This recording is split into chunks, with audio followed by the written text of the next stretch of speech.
I think it's more like where it is that you think you're comfortable, what support you can afford to make the country better. Different views. Most entertainers, they're not amenable to management, so the only thing that can ultimately structure them is the court and the prison.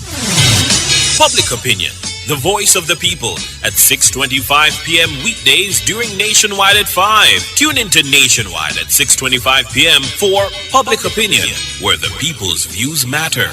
Public Opinion is brought to you by Cleasing Industrial Supplies Limited, Industrial Automation and Control Solutions.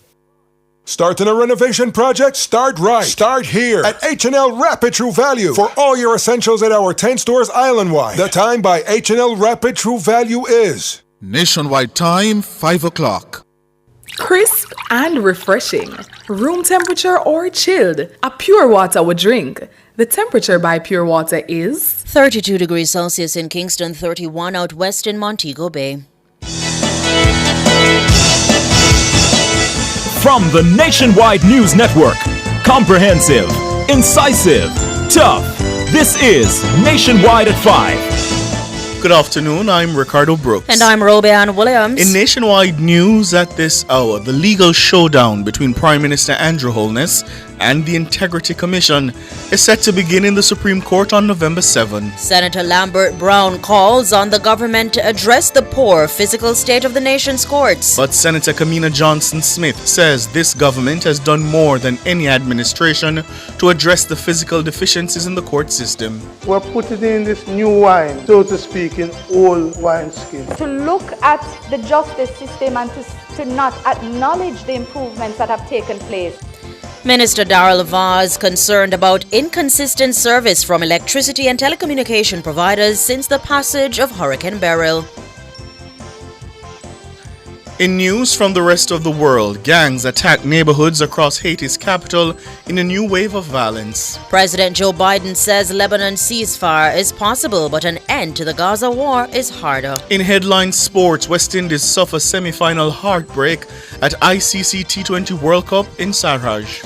And later in our broadcast, in our cover story at 5:35, Energy and Telecommunications Minister Darrell Vaz has expressed concern over reports regarding inconsistent service since the passage of Hurricane Beryl. He'll join us. In Public Opinion at 6:26, we'll ask, who is your favorite national hero? Give us your comments by logging on to our Facebook page, Nationwide News Network, and by tweeting us at Nationwide Radio. You can also message us on WhatsApp at 876-285-5693 or leave your comments on Instagram at Nationwide 90FM. In the nation's business at 6:40, residents of 2 East Greater Portmore in St. Catherine are urgently calling on their political representatives to construct a retaining wall to protect their homes from crocodiles that have been encroaching on their community. We'll hear more from some of the residents. All these and more as we take you home on air on your mobile. Nationwide 90FM, nationwideradiojm.com, and on the Nationwide app. Available on the Google Play and the App Store. This Friday afternoon, it's Friday, October 18, 2024.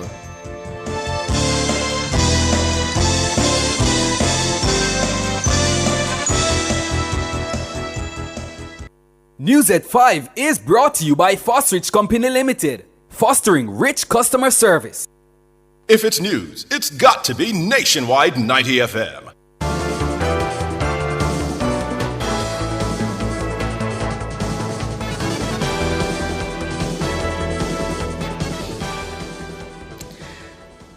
And now to the details. The first court hearing in the legal showdown between Prime Minister Andrew Holness and the country's major anti-corruption body, the Integrity Commission, is set for November 7. The matter will be heard in the Supreme Court in downtown Kingston. The Prime Minister has applied for leave to seek judicial review of a damning report by the Commission's Director of Investigation, Kevon Stevenson. The report, which was tabled in Parliament in September, concerns the Prime Minister's uncertified statutory declarations for 2021 to 2023. It also concerns various aspects of Holness's financial affairs. The Commission's Director of Corruption Prosecution, Keisha Prince-Kamiko, ruled that no criminal charges should be brought against the Prime Minister over concerns that he failed to disclose the presence of 4 bank accounts which bore his name.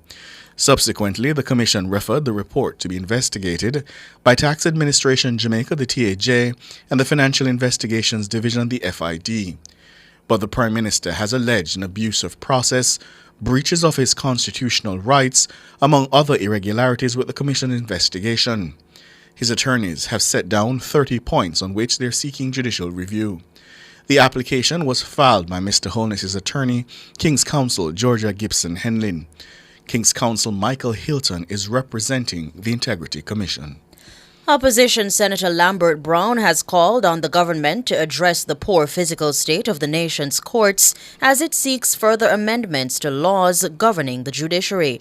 He made the comment while making his contribution to the debate of the Judicature Rules of Court Amendment Act 2024 in the Senate on Friday. However, Leader of Government Business in the Senate, Kamina Johnson-Smith, hit back at the opposition colleague defending the government's stewardship of court infrastructure. Siobhan Campbell tells us more. The Judicature Rules of Court Amendment Act 2024 seeks to add the Director of Public Prosecutions, DPP, to the Rules Committee that governs Jamaica's courts. However, Opposition Senator Lambert Brown questioned the logic of new laws for an institution suffering from what he sees as physical degradation. We're putting in this new wine, so to speak, in old wineskin. And as we put in this new wine, I would hope that we can pay some attention to bringing the worst cases in the court, physical condition, up to some level of decency. Just like getting bathrooms fixed, urinals, toilets, dealing with the flooding as we see in Spanish Town this week. So I hope that we're not just adding to the rules committee, but we're going to pay attention to the physical conditions in which those who the rules of the court must guide have to operate. Several lawyers, court staff, and Jamaicans in general have raised concerns over the poor state of the court's physical infrastructure. Both the Chief Justice, Brian Sykes, and the Minister of Justice have expressed their dissatisfaction with the judicial plant in several parishes. Senator Brown says the deterioration of the nation's courts has gone without remedy over the last decade and a half. When I compare 2009, sitting in the same jury box, and 2023, sitting in the box waiting to be exempt, you could see palpable the deterioration in the state of the courthouse. Chairs rotting, overcrowded. Then my mind raced back to Trinidad and said, they can do this for their industrial court. Why can't we do it for our Supreme Court, where I have had to go, not as counsel, as you pointed out last week, but as a litigant? Terrible condition our judges, our prosecutors, our defendants, all the users of the court have to face. However, Senator Johnson-Smith says the government has done more than any other administration to address the physical deficiencies in the court system. And this is what has allowed us to get to a stage where clearance of backlog has improved by 100%, 100+% in different courts across the piece. So to look at the justice system and to not acknowledge the improvements that have taken place. Yes, there are bathrooms that need to be improved. Yes, there are air conditions. Some have been replaced. Some courthouses have been fixed. But there are places that require more support, more assistance. The Leader of Government Business says there needs to be a greater focus on fixing government bureaucracy in relation to procurement. There needs to be a review of procurement processes at every level in order for us to be able to do what people need. It cannot be that Senator Brown is going to go and complain about the urinals and the bathrooms in a courthouse when there is $430 million unspent allocated to the renovation of justice centers, and for people to simply be told that is the procurement process that is too long. It is something that really needs attention, Mr. President, and it is one that I hope it will receive in the shortest order. Siobhan Campbell for Nationwide News. Meanwhile, Government Senator Abka Fitz-Henley says the FinSAC archives will serve as a timely reminder of mistakes that must be avoided in order to enhance the capability of the Jamaican state to respond to calls for infrastructure upgrades in various sectors. The senator was responding in the upper house of Parliament today to his opposition colleague Lambert Brown. Brown lauded the state of courts in Trinidad while chiding the Holness administration for what he argued is not doing enough to address infrastructure challenges in the nation's courts. Robian Williams has that story. Senator Fitzhenley said he's confident that the Holness administration's prudent management of the Jamaican economy will place it in a position to imminently respond to concerns about the state of infrastructure in the justice system. He contrasted the Holness administration's management of the country's affairs to what he views as the reckless policies of the PNP in the early 1990s. Fitzhenley made the comment as he welcomed the publication of the FinSAC archives this week. And I welcome that because it will serve as a reminder to current and future generations of the poor policies pursued by our former PNP administration that set this country back decades. And therefore, the current administration has to be judicious in terms of use of resources to upgrade certain sectors. It's not a blame game, but it is very important to recall how did we get here. And a large part of the problem, as the Portfolio Minister, Dr. Nigel Clark, adumbrated, is the iniquitous policies of the 1990s that saw the national debt spiral, and it has taken approximately 30 years to repair that damage. Senator Fitzhenley noted that various infrastructure-related projects being pursued by the government in the healthcare, transport, and work sectors are a testament to sound economic management. He told Parliament that these projects will continue even as the Holness administration commits not to pursue PNP policies which set the Jamaican economy back and hurt many Jamaican lives.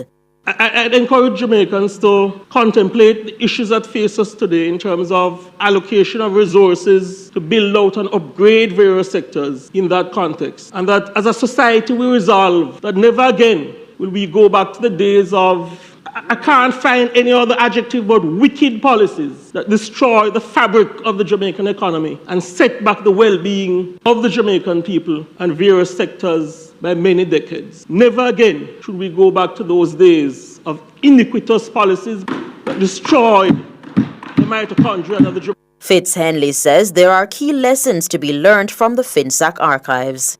The truth of the matter is, had former administrations in the 1990s and early 2000s been judicious in the use of resources and placed the people at the center of the policies, where a connected few didn't benefit and did well for themselves personally, while Jamaican people suffered. Some committed suicide due to the diabolical policies of the time. We would have avoided a debate currently in the Gordon House in 2024, where we are contemplating how best to allocate resources because so many sectors are in demand. That, I believe, is the lesson. Robeanne Williams for Nationwide News. Energy and Telecommunications Minister Darrell Vaz has expressed concern over reports of inconsistent service from electricity and telecommunication providers since the passage of Hurricane Beryl. Many residents island-wide, especially in southern parishes, were left without electricity and telecommunication services for more than a month following the passage of the July 3 hurricane. The minister says he has contacted the Office of Utilities Regulation, the OUR, in relation to the complaints. I'm concerned that 5 to 6 weeks after JPS announced full restoration, that I'm still getting numerous complaints about frequent outages across the island, along with telco services that have not yet been restored, and in areas where it has been restored, it is intermittent. So again, the OUR, I'm in touch with them to make sure that they are on top of it in relation to the complaints, and also to make sure that the service is restored to its full pre-burial status. Darrell Vaz, the Minister of Energy and Telecommunications. Meanwhile, the Jamaica Public Service Company JPS says efforts are ongoing to restore normalcy to its grid following the damage it suffered during Hurricane Beryl. In a release on Friday, JPS reiterated that power has been restored to all customers that were affected by the hurricane. But it says work continues to restore the grid to normalcy as well as to rebuild some sections of the network that were extensively damaged. The Light and Power Company is calling for patience as it focuses on making the grid more reliable and resilient. First Vice President of the Manchester Chamber of Commerce, Chase Brown, says the parish's business community is in high spirits following a town hall meeting with the National Security Minister Dr. Horace Chang. The town hall meeting was held in hopes of reassuring citizens in Manchester following an uptick in murders. Mahiri Stewart has that story. Manchester has recorded 42 murders as at October 12. That's approximately 16% more than the number recorded for the corresponding period last year. Mandeville residents were left in fear following a broad daylight shooting incident at the Mandeville Market on the morning of October 4. The shooting left 2 people dead and 4 others injured. The Manchester Police Division imposed a series of curfews in light of the incidents. On Thursday, National Security Minister Dr. Horace Chang led a tour of the Mandeville Market and neighboring communities. He told residents that more resources would be deployed to the parish in an effort to reduce the uptick in crime. Speaking with Nationwide News, Vice President of the Manchester Chamber of Commerce, Chase Brown, says members of the local business community are encouraged by the show of support from the police and the tour led by the minister. He says they hope the migrant criminals causing the havoc in Manchester will flee the parish. Well, the business community appreciates the fact that it came and the statistics that were provided. The support from the police and the additional reassurance was good. So it was a united effort, and we're looking forward to improvement. Mandeville is not used to this level of crime, even though it may seem like a small number to other parishes. But based on the united effort that has been demonstrated, we expect that those who have migrated into Mandeville with criminal intent will begin to leave.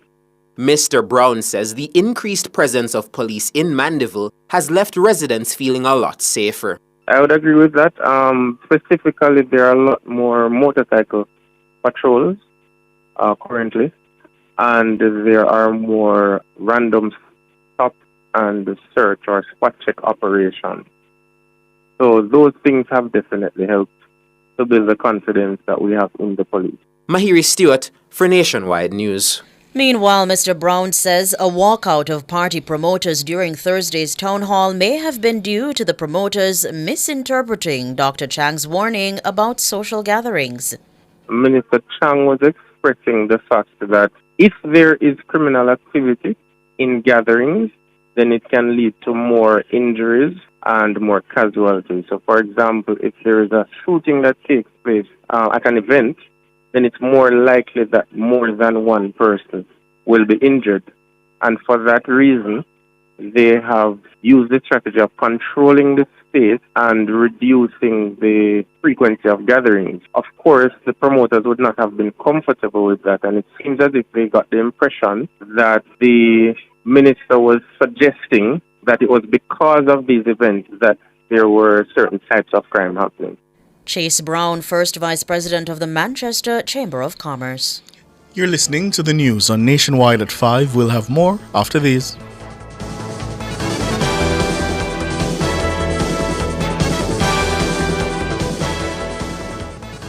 Value Drug Pharmacy offers curbside pickup and delivery of your branded and generic drugs. WhatsApp your prescription to 876-881-6695. The time by Value Drug Pharmacy is... It's 17 minutes after 5. Rentokil Initial is the expert in pest control, air purification and hygiene services. Call today 876-926-4236. The temperature by Rentokil is 31 degrees Celsius in Kingston, 30 out west Montego Bay. Delicious meals, poolside cocktails, right on the beach. Disconnect from the daily worries and reconnect with the one you love. There's no paradise like home. Enjoy a romantic all-inclusive escape at Couples Tower Isle in Ocherias from $299 per night. Take advantage of this offer today by calling Couples Resorts at 876-632-8200. Conditions apply.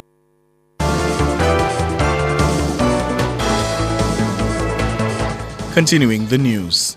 The Education Minister, Favour Williams, says her ministry is exploring measures to make school infrastructure more climate resilient. This includes revising the building standards under the Green Building Strategy. This administration through the Ministry of Education and Youth, is also committed to strengthening our schools' infrastructure, and I'm happy to share that we are revising the building standards under the Green Building Strategy. So far, stakeholders' consultations have taken place, and we're in the process of implementing rainwater harvesting, exploring renewable energy sources, such as the use of solar power, and examining ways to enhance energy efficiency. The minister was speaking at the opening ceremony for the inaugural International Climate Change Conference at the University of Technology Jamaica UTEC on Thursday. The Green Building Strategy aims to enhance sustainability of schools by implementing eco-friendly practices such as solar energy utilization and water conservation systems. Minister Williams says climate change education is included in the National Standards curriculum as early as grade 3, with a focus on the physical environment.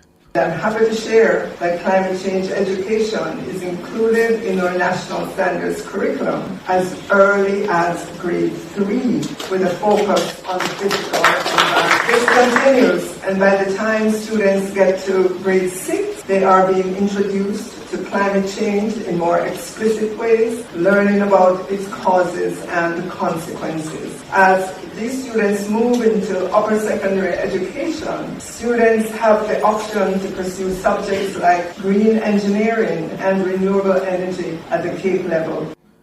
Favour Williams, the Education Minister. Meanwhile, Minister Williams says she's encouraged by the action being undertaken by students and other stakeholders in education to address climate change.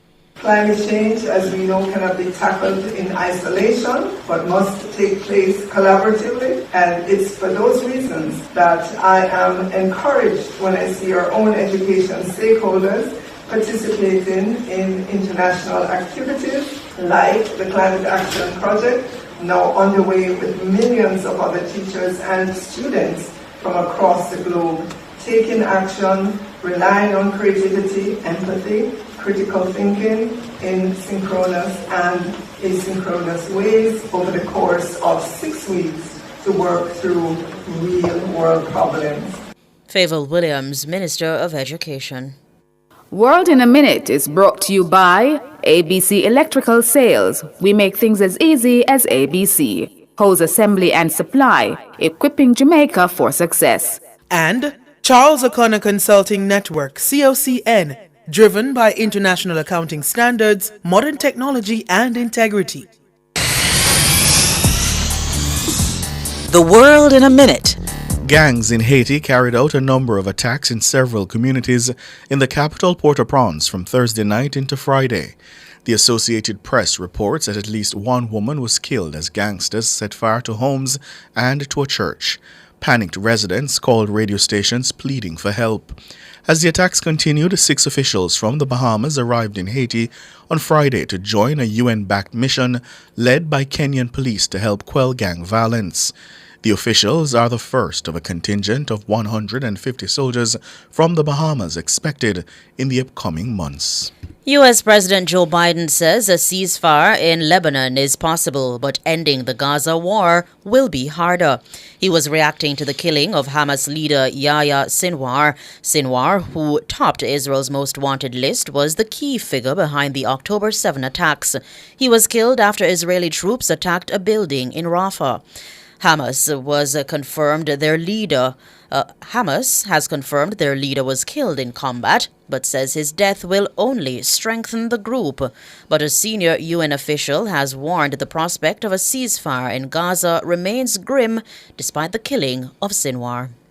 World in a Minute was brought to you by ABC Electrical Sales. We make things as easy as ABC. Hose assembly and supply, equipping Jamaica for success. And Charles O'Connor Consulting Network, COCN, driven by international accounting standards, modern technology and integrity.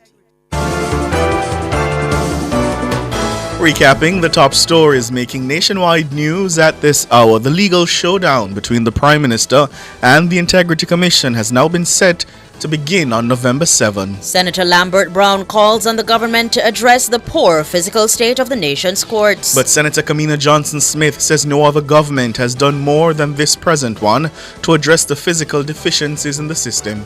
We're putting in this new wine, so to speak, in old wineskins. To look at the justice system and to not acknowledge the improvements that have taken place.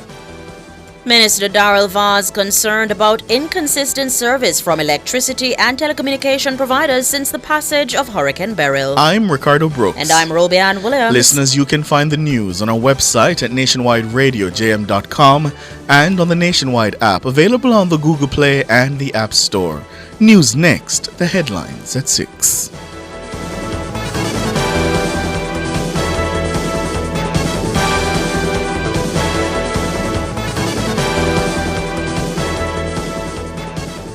News at 5 was brought to you by Fostrich Company Limited, fostering rich customer service.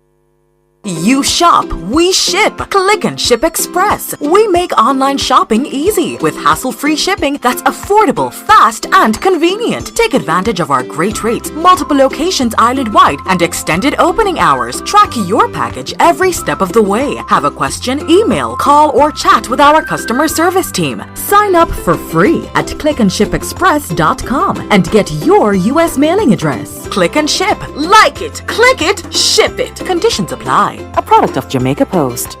So where you get? The new Popeye's blackened chicken sandwich, my girl. The flavor just hits different. Blackened like it burn up? Nah, man. Blackened because of the color of the Louisiana herbs and spices. Blackened like the flavor buck. No breading and the seasoning soaked deep in the chicken. But get yours and try it, cause me nah share yours. Get the new Popeye's blackened chicken sandwich. Limited time only. Love that chicken from Popeye's. Delicious meals, poolside cocktails, right on the beach. Disconnect from the daily worries and reconnect with the one you love. There's no paradise like home. Enjoy a romantic all-inclusive escape at Couples Tower Isle in Ocherias from $299 per night. Take advantage of this offer today by calling Couples Resorts at 876-632-8200. Conditions apply.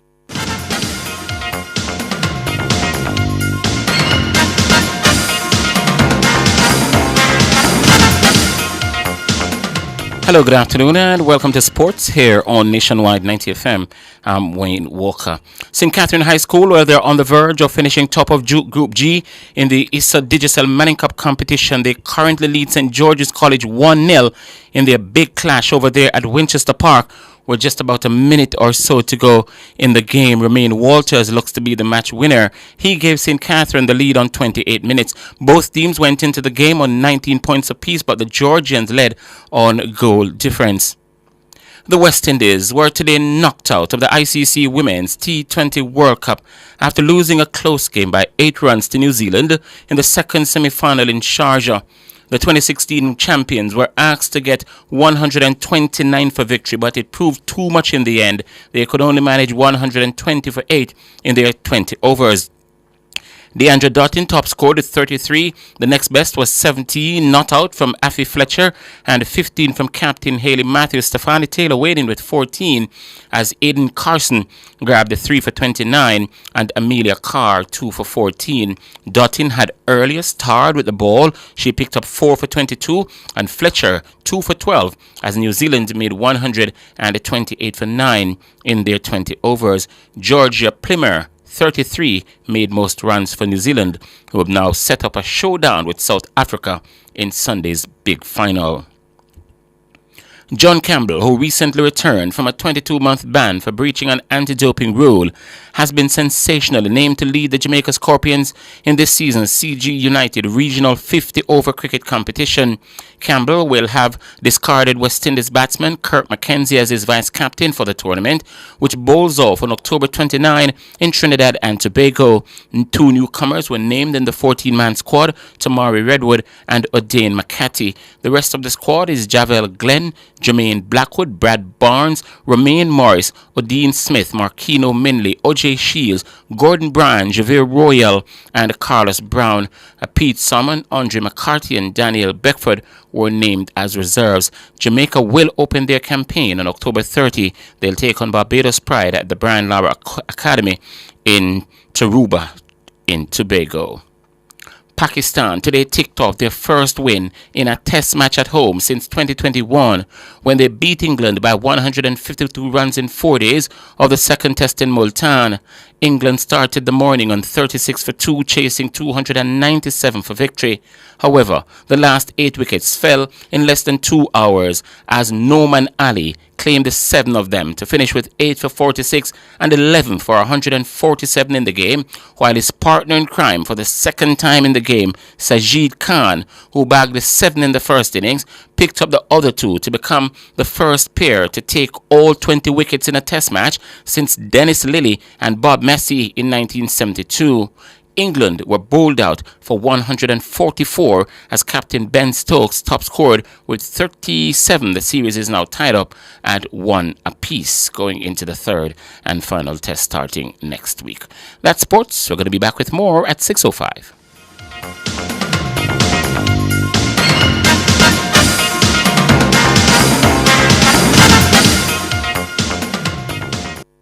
Since 2016, 156,000 more Jamaicans are working. This is more than any other time in our history. Your government is caring for you.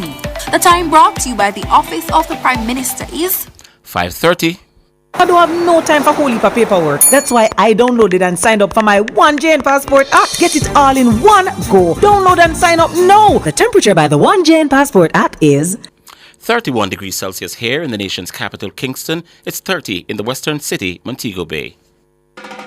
Imagine opening a bank account without ever leaving your home. Well, at CIBC Caribbean, we've changed the game. Open a new CIBC savings or checking account completely online using your computer or phone, anywhere, anytime. No need to visit the bank, no waiting in line. Just apply, verify, and sign your documents, all online. It's secure, seamless, and 100% digital. Open your new CIBC account by applying online today. Attention motorists, it's time to switch to the T-Tag on Highway 2000 East West. The T-Tag system reduces the amount of cash handled at our toll plazas and makes it safer for our staff and motorists at the toll booths. The T-Tag makes it quicker, more cost efficient and safer for our customers. So switch to the T-Tag today and experience the convenience. The discount on T-Tag packages has been extended. Get yours for only $1,500, including a $500 toll credit from now until October 31st. Come into the parlor, there's a welcome there for you. Welcome to the Mayor's Parlor with Desmond McKenzie. From 1 to 6 p.m. every Sunday, you'll now get more of your favorite vintage music. Put your head on my shoulder. Nationwide 90 FM will transform your Sunday into a musical time machine that will take you way back. Come in, let's go back in time. This magic moment. Journey into yesteryear with Desmond McKenzie in the Mayor's Parlor. I've got the music to jog your memory and make you smile. Put your sweet lips a little closer to the phone. Sit back, relax, and enjoy the best in vintage music. Come into the Mayor's Parlor every Sunday between 1 and 6 p.m. here on Nationwide 90 FM, a revolution in media. Those oldies but goodies reminds me of you. It's a showdown of the shows. 6 shows, 1 winner. Who will it be? Tune in to Nationwide 90 FM between 11 a.m. and 12 p.m. from Monday, November 4 to Monday, November 11 for the NNN Quiz Competition. Get ready for the ultimate test of knowledge in our thrilling NNN Quiz Competition. Friendships have been transformed into rivalries as our shows compete in the ultimate showdown. With each correct answer, the excitement builds, and with each incorrect one, opportunities are lost. The stakes are high, and the listeners will be on the edge of their seats. The NNN Quiz is back.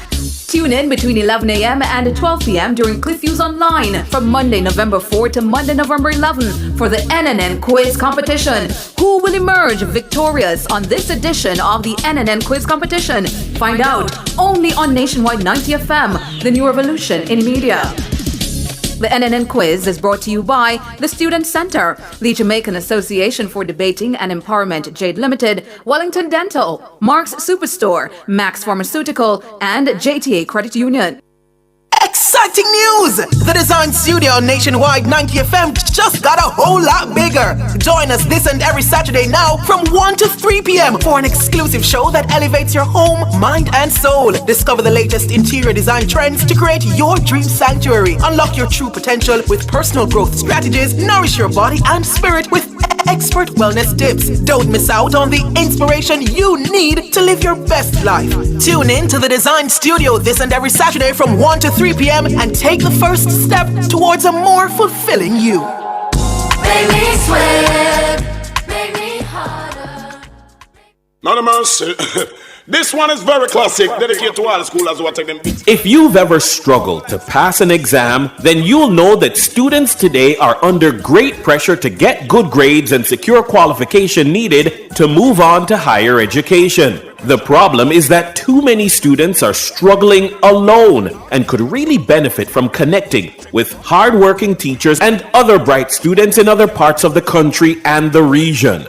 Join me, Dennis Brooks, this and every Friday evening from 8 to 9, with a repeat on Saturday morning from 8 to 9. For the A-Team, a study group on radio, my team of teachers, students, and experts will break down the syllabus, giving you information, tips, and past paper questions that will help you get top grades in your upcoming exams. Follow us on Facebook Live and on Twitter and be a part of the community. It's the A-Team, Fridays at 8 p.m. with a repeat at 8 o'clock on Saturday morning. It's your free extra class on radio and social media. And it's right here on Nationwide 90 FM, the revolution in media. The cover story is brought to you by New World Home Improvement and Detail Cleaning. Detailed cleaning for your business and home.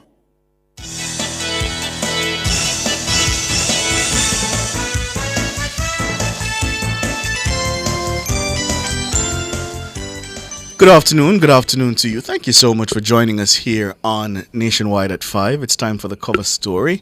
I'm Ricardo Brooks. And I'm Siobhan Campbell. And we hope we find you well. We hope if you are stuck in traffic, we hope it's not too much of a bother, yeah? And if you haven't left out from work yet, well, it's the weekend, so that's a good thing, eh? All right, so in the cover story this afternoon, telecoms and light complaints, yeah? Because the minister, portfolio minister, Darrell Vaz, he's saying that he's concerned over reports of inconsistent service from electricity and telecoms providers. And this is since the passage of Hurricane Beryl. Now, of course, you recall, listeners, that many residents island-wide, they were, especially in the southern parishes, left without electricity and telecom services for more than a month following the passage of that July 3 hurricane. Now, the minister is saying he has contacted the OUR in relation to some of these complaints. In the meantime, the Jamaica Public Service Company, that's JPS, says efforts are ongoing to restore normalcy to its grid following the damage it suffered during Hurricane Beryl. In a release today, JPS reiterated that power has been restored to all customers that were affected by the hurricane, but it says work continues to restore the grid to normalcy, as well as to rebuild some sections of the network that were damaged extensively. Now, the Light and Power Company, it's calling for patience as it focuses on making the grid more reliable and resilient. The Portfolio Minister, Darrell Vaz, joins us now. Good afternoon, Minister. Afternoon to you guys and to your listeners, and hope everybody has a... We thought we were past this. We thought we were past this matter. Well, I have been very quiet after being very vocal, and it has been 4 or 5 weeks, and I am getting more and more complaints, both in relation to the telcos and JPS. I did have a meeting yesterday which was scheduled with the JPS president and his team, so I got a better understanding as to what they were doing to obviously bring the grid back up to its pre-burial situation. However, the outages remain frequent, and in some cases, the outages are going for long periods of time. I had a situation today where I got a call from a good friend of mine up in Cooper's Hill, Red Hills, who told me that they had not had power for 2 days. And despite the calls to GPS, I reached out to the president, and lo and behold, power was restored this afternoon. So there is a breakdown in relation to the reports and the response and the methodology of reporting, because everybody is going using the apps now, and expect that the app and the reporting of the app is what triggers the system, and that's not, fully au fait with the Jamaican mentality, especially in the rural areas, right? In terms of being tech savvy.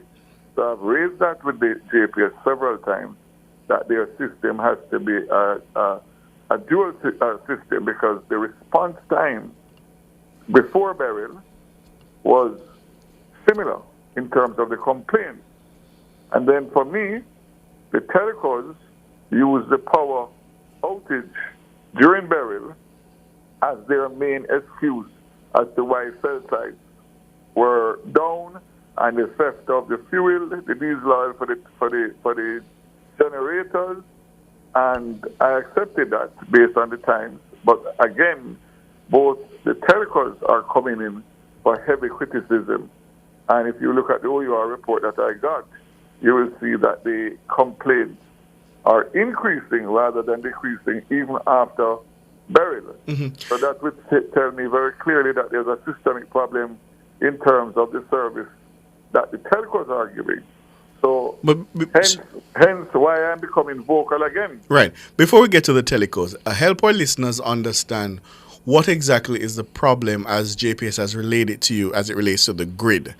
Because I'm sure Jamaicans are thinking, okay, power has been restored, everything was back to normal. So what's the challenge you're having with the grid now? So they're still doing remedial work in terms of poles and the cleaning of the lines and other remedial work. And what they're saying is that despite the fact that they were able to bring back power, the system itself and the grid is still not up to scratch, meaning that if a tree falls on a line, then obviously it's not just that area of where the damage has taken place. It is the damage or the outages go far from there in terms of that, and they're having several problems with that in terms of poles that were damaged and they are not fully restored because they still are not up to standard.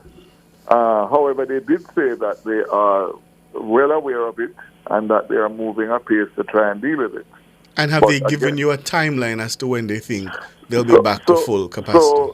So in the discussion that I had with them yesterday, they did tell me that it would take a little time because obviously it's all island. And they promised to give me a more detailed report coming out of that meeting.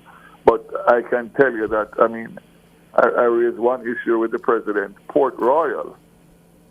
They, before Beryl, have been having outages almost daily, if not low voltage. And that continues up to today. Every day for the last week, my phone has blown up with messages coming out of Port Royal in relation to half of the town having and half not having, half having and the other low voltage or none at all.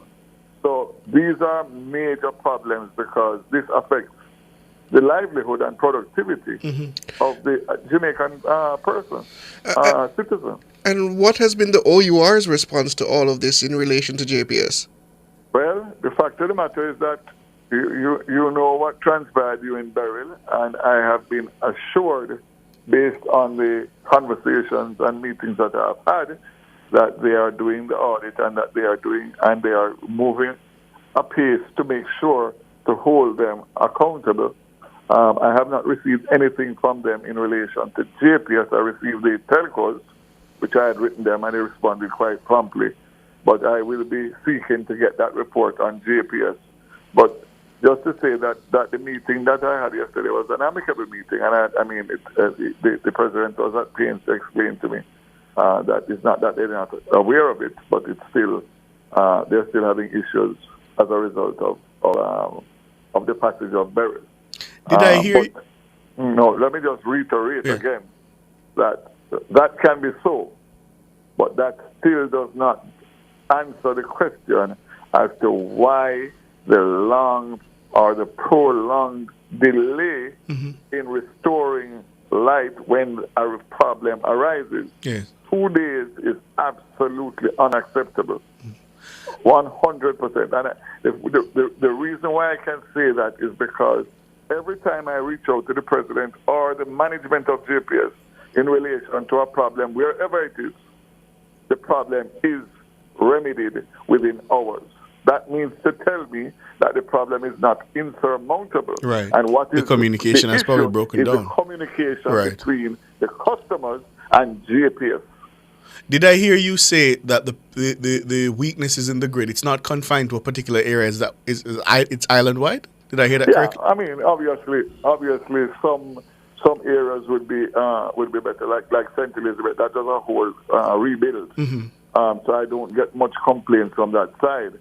But then obviously the other rural areas, which had issues before Beryl, and I made that very clear to the JPS president, that the maintenance of the grid pre-Beryl was unsatisfactory, because remember, we did have several complaints from parishes and districts. I can remember the former Mayor Creary on your program speaking about half of St. Mary not having light for days. And that was nothing with Beryl. And that was no breeze blow or heavy rain. So the system is definitely in need of serious upgrading. Hold it there for us. We're up on the break. We're speaking with the Energy and Telecommunications Minister. Some challenges have arisen following the full restoration of power across the country. Soon come.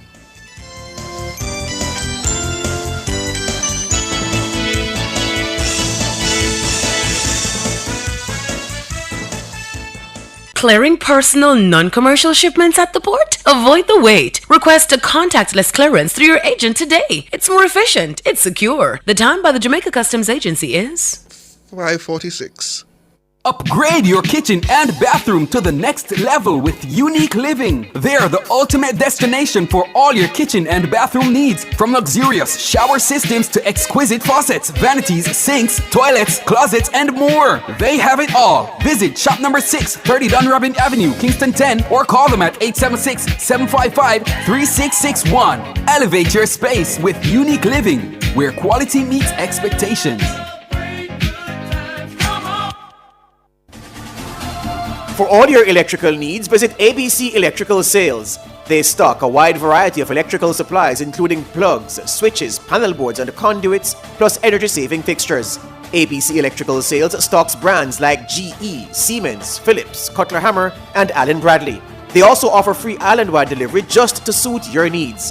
Visit them at Shop 8, Hagley Park Plaza, Kingston 10, or call 876-754-3714-5 or 876-754-3825-8.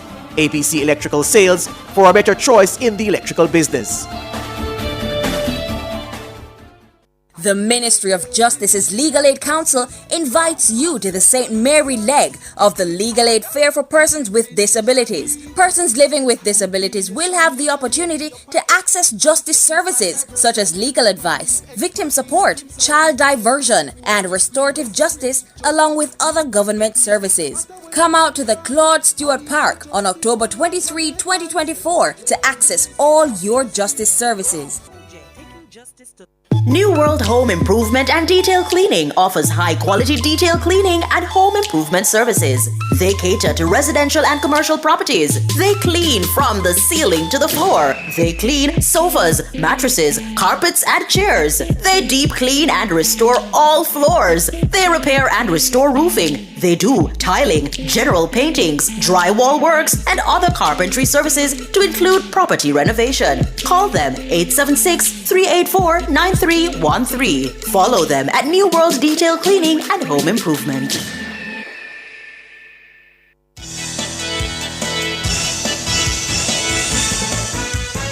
Welcome back, listeners and viewers, to the cover story. We're talking with Minister of Science, Energy and Telecommunications and Transport, Daryl Vaz, regarding concerns regarding JPS and the telcos in the country, still months now after Hurricane Beryl has passed. And Minister, onto the telecommunications, I see this report is referencing, this is from OER, the 20th of September, or the 12th of September rather, where it says that 96% in one instance, that was flow, was restored. Do you have any further updates as to the actual status of the restoration of telecommunications across the country? I would imagine that it should be 100% by this point. It was high 90s going into the last week or two of Beryl, when JPS requested the extension in terms of the timeline. And I know that the most of the issues that they faced was cell sites that were down in terms of loss of electricity. So I expect that they are back up to 100%. What is of interest to me in the response from the OUR is that the summary shows a total of 436 complaints made between January and August 24, compared to 279 for the same period for 2023. So you can see that the complaints are going up rather than coming down. And the fact of the matter is that there still is significant complaints of areas that have interruptions or still no service.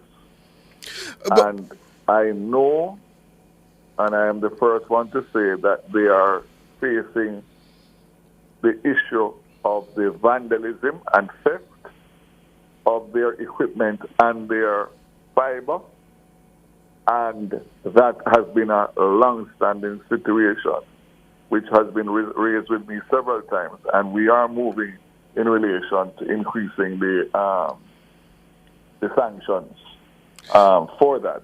We are moving the penalties. In some cases, what is now a very small sum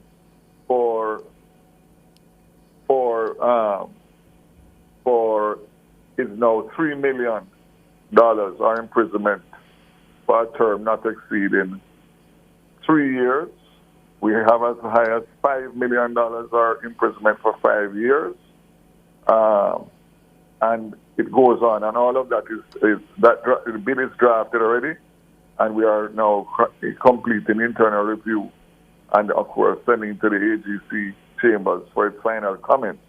So we are trying to help them to dissuade people from doing that, because right now there's really nothing to deter them from it in terms of the fines that are there. But aside and apart from that, there still is a significant amount of dissatisfaction of the service of the both telcos. And I don't think that anybody can argue with me on that who uses either of them, which is every single citizen of this country. But certainly a greater assessment from the OER is needed, Minister, because this report, while addressing that there's been an increase in complaints, it doesn't exactly drill down into what is the major cause of those complaints, other than to say general dissatisfaction. So I agree with you, and my team at the ministry has already started to draft a response in terms of asking for more specifics, but it is going to also require the OUR to be more vigilant on the telecos as it is going to be needed for also JPS. Because the fact of the matter is that the persons or the subscribers are less than happy in relation to the services that are being offered by the telcos. There's no ifs, ands, or buts about that. Are you concerned that the telecommunications companies in Jamaica are becoming sort of resting on their laurels in terms of the upgrade maintenance of the networks across the country? I mean, when you speak to them, which I do, and they show you their plan, Jamaica is definitely one of their more profitable markets, and therefore they are reinvesting their profits into in the country. As you know, there was some changes in digital in recent times. So I'm not quite sure what, in other words, if all of that has settled down now, and there's a plan afoot in relation to their future improvements and investments. But I have definitely seen plans prior to the changeover in digital and with Flow, and I know that there are some things happening as we speak that will become public in short order, which is going to show again an option for the subscribers to get better service delivery from the telcos. And of course, you know that we still have the third license that is out there. I'm hoping that they will be able to launch, despite the fact that they have had some setbacks in terms of COVID, etc. So that still is on the table, and hopefully that will also bring obviously more competition to the market in the coming months. So back to JPS for a bit. The matter of the increased light bills that were faced in the aftermath of Hurricane Beryl, I thought there was supposed to be some scheme put together where there would be some reversal of charges for some customers, if not all customers who experienced that. Has that not been settled? Basically, what they had announced, I have received quite a number of reactions from persons when I move around, indicating that they did see significant reductions in their bills. I've also seen people who are still complaining that their usage, despite the fact that they either have not been at home or they have been traveling, and their bills are still the same as it was before. So I think there's still a lot that needs to be clarified, and we're working on that in terms of the mechanism of the JPS bills. But I would say that from the outcry of those bills that were sent out, and the response from the OUR and JPS, that there has been significant satisfaction in the reductions of the bills in the months after. Yes, Minister, I hear you about the reduction in the bill, but I thought there was some understanding as to the charges that had already been applied, that there was supposed to be some relief granted for those charges, as I understood it. That is my understanding. That's the understanding that I got from the OUR and the JPS. But that doesn't seem to have actually gone through. Well, the fact of the matter is that I will definitely take a look at that when I get back into office next week, because that was definitely what was agreed on. Mm-hmm. You had launched some, I'm going to call them tip lines for members of the public to share with you their concerns regarding the JPS and the telecoms companies. What's been a take-up like in terms of the complaints? Significant take-up in the last stage of Beryl and right after, and has tapered off. I will get an assessment next week as it relates to this week and the previous week. I do it every 2 weeks. Okay. But yes, and I can say very clearly that the dissent and the dissatisfaction that was rife across the country during the burial and shortly after. I'm not feeling that that anger and anxiety as I felt it before. So I'm just hopeful that that we're now on the right track and we can really get on top of it. So before we let you go, there's a request. I don't know if you have the number at hand, but can you provide the tip line number again? Because it seems there's still quite a few people who are concerned about how JPS has been treating them. As I get off of this call, I'll send you by WhatsApp the email and the hotline for sure, and you can read it out after the news. All right. Thank you so much. I appreciate it, All Minister. right. Thank you very much. And again, I hope everybody has a peaceful and safe and restful weekend. I definitely need one. All right. But don't think that because I've been quiet that I'm not monitoring. And as you see, I'm becoming vocal again. So I know that they will understand that I'm on it. All right, Minister. All right. And let's just give the listeners, Siobhan, the email addresses. For JPS listeners, it's jpscomplaints@mset.gov.jm. So that's jpscomplaints at mset.gov.jm. And if you're having challenges with the telecoms, that one is OUR complaints at mset.gov.jm. So that's OURCOMPLAINTS at mset.gov.jm. Yeah? So those are the email addresses. Yeah? The headlines are next. The cover story was brought to you by New World Home Improvement and Detail Cleaning. Detailed cleaning for your business and home.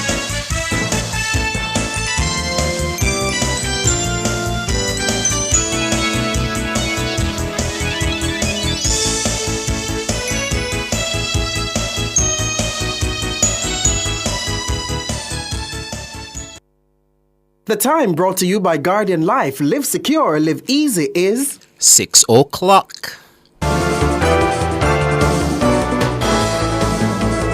Nationwide headlines at 6. Good evening with the headlines at 6. I'm Mahiri Stewart.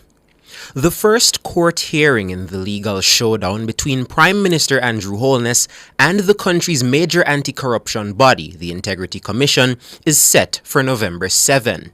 The matter will be heard in the Supreme Court in downtown Kingston. Prime Minister Holness has applied for leave to seek judicial review of a damning report by the Commission's Director of Investigation, Kevon Stevenson. The report, which was tabled in the Parliament in September, concerns the Prime Minister's uncertified statutory declarations for 2021 to 2023. It also concerns various aspects of Holness's financial affairs. The Commission's Director of Corruption Prosecution, Keisha Prince Kamika, ruled that no criminal charges should be brought against the Prime Minister over concerns that he failed to disclose the presence of 4 bank accounts which bore his name. Subsequently, the Commission referred the report to be investigated by the Tax Administration Jamaica, TAJ, and the Financial Investigations Division, FID.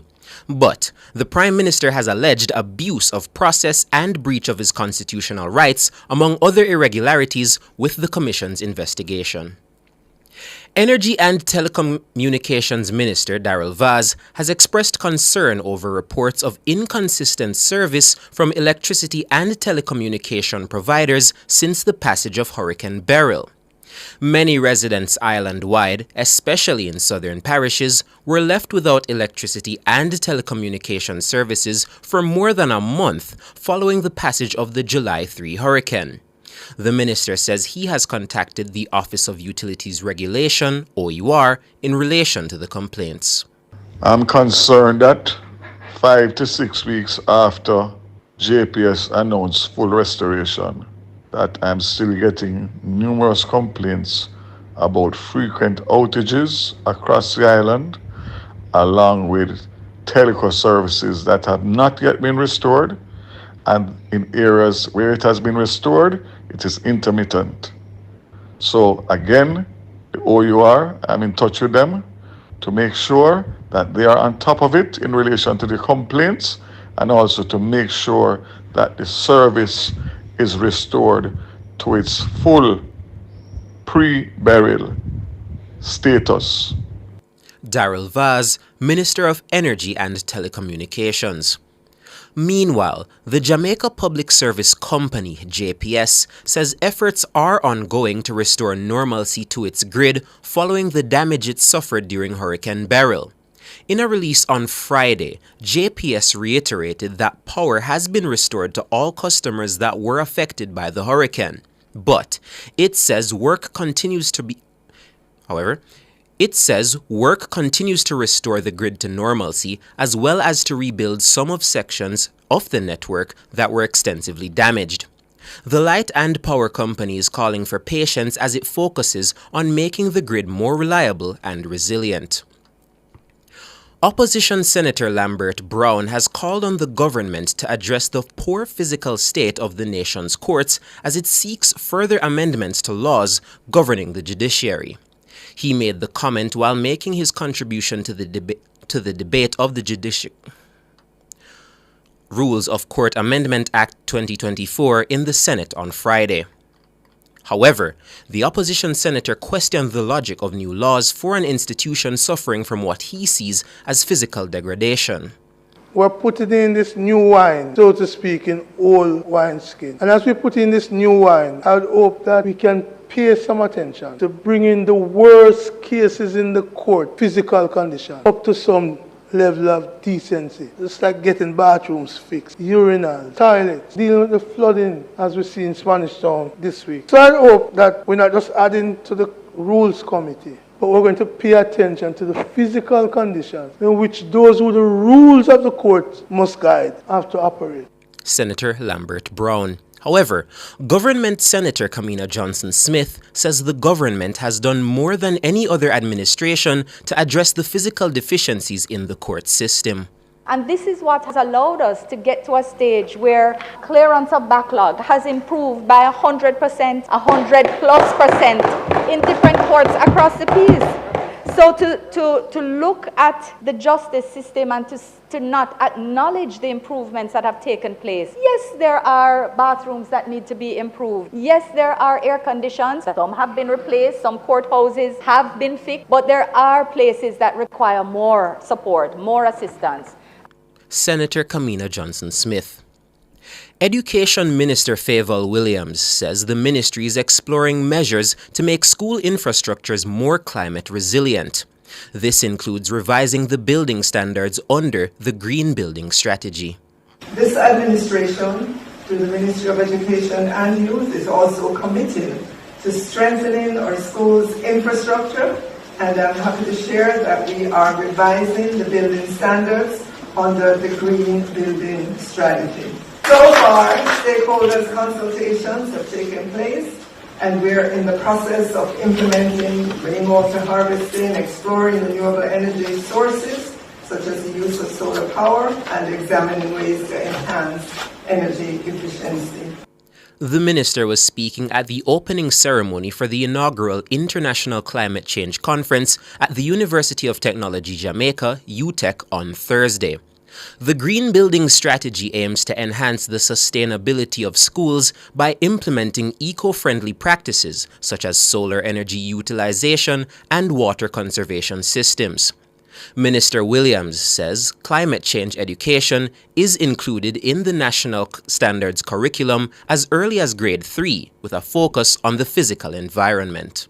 I'm happy to share that climate change education is included in our national standards curriculum as early as grade 3, with a focus on the physical environment. This continues, and by the time students get to grade 6, they are being introduced to climate change in more explicit ways, learning about its causes and consequences. As these students move into upper secondary education, students have the option to pursue subjects like green engineering and renewable energy at the Cape level.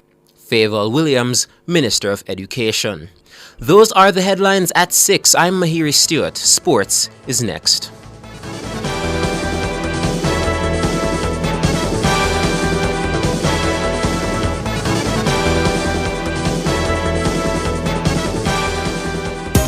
Cleasing Industrial Supplies Limited are authorized distributors of international brands ABB, Omron, STC, Festo, and Thomas & Bet. They supply programmable logic controllers, photoelectric and proximity sensors, contactors and soft starters, power supplies, variable frequency drives, and much more. Visit them at 24 Dunrobin Avenue, Kingston, or shop 32 Overton Plaza, 46 Union Street, Montego Bay, or visit their website cleasling.net. Cleasing Industrial Supplies for all your industrial automation and control solutions.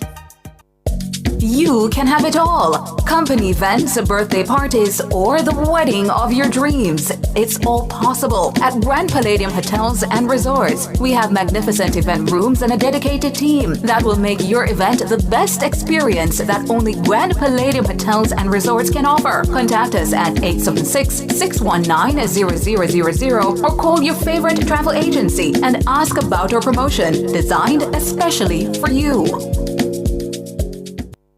Are you ready to turn your sales and marketing skills into high earnings? Nationwide 90 FM is searching for business development executives to build lasting client relationships. If you have experience across all stages of the sales cycle and possess strong communication, negotiation, and time management skills with a proven sales track record, this opportunity is perfect for you. Join our team and work with the top corporate brands, media agencies, and of course, our on-air personalities. Enjoy networking opportunities, professional growth, and competitive commissions. Ready to take the next step? Send your resume to hr@nationwidenewsnetwork.com today.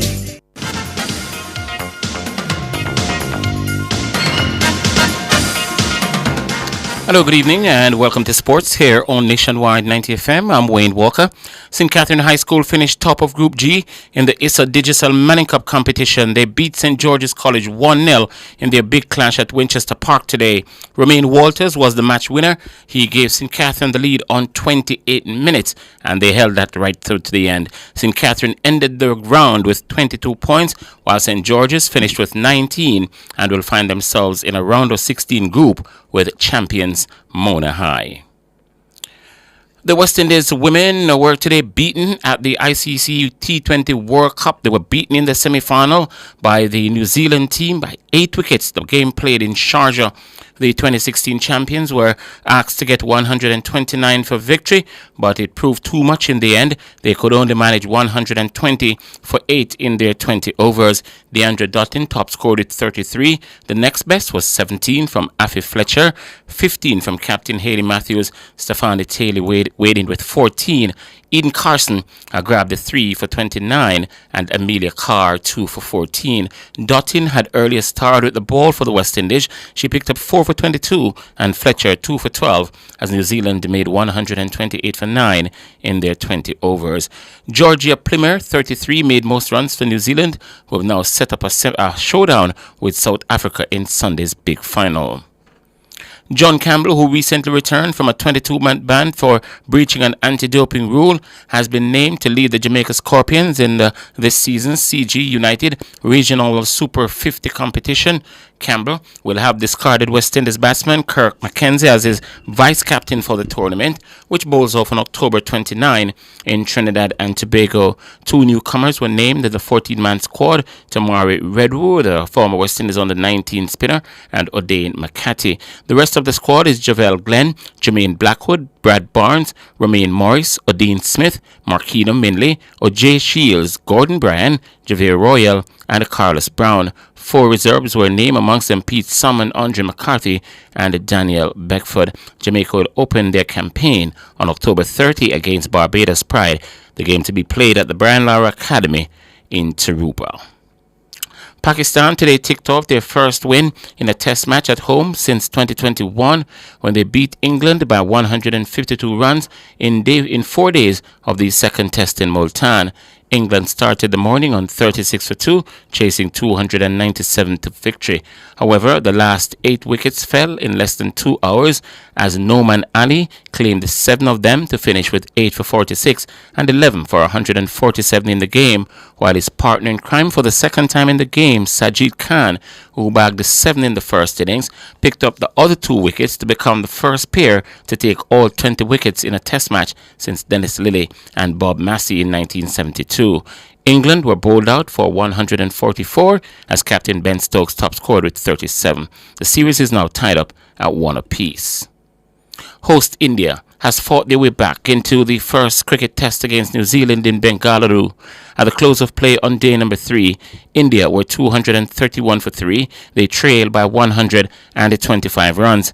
Virat Kohli 70 and Sarfaraz Khan 70 not out have so far led the way for the home team, with captain Rohit Sharma 52 and Yashasvi Jaiswal 35 also scoring well against Ajas Patel 2 for 70. Earlier, the Kiwis, who resumed at 180 for 3 overnight, went on to make 402 all-outs in reply to India's first innings of 46 all-out. Rashin Ravindra slammed 134 with 13 fours, Devon Conway 91 and Tim Southee 65.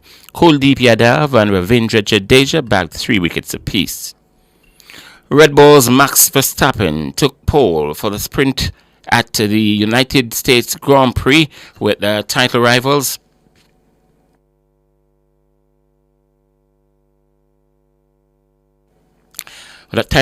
Lando Norris fourth in his McLaren.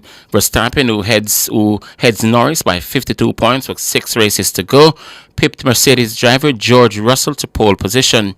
Ferrari's Charles Leclerc was a third fastest, 0.226 seconds slower than Verstappen, and Norris was 0.250 seconds off the pace in fourth. Mercedes driver Lewis Hamilton was seventh, splitting the Haas drivers Nico Hülkenberg and Kevin Magnussen. Red Bull's Sergio Perez was knocked out in the second session and will start in position number 11.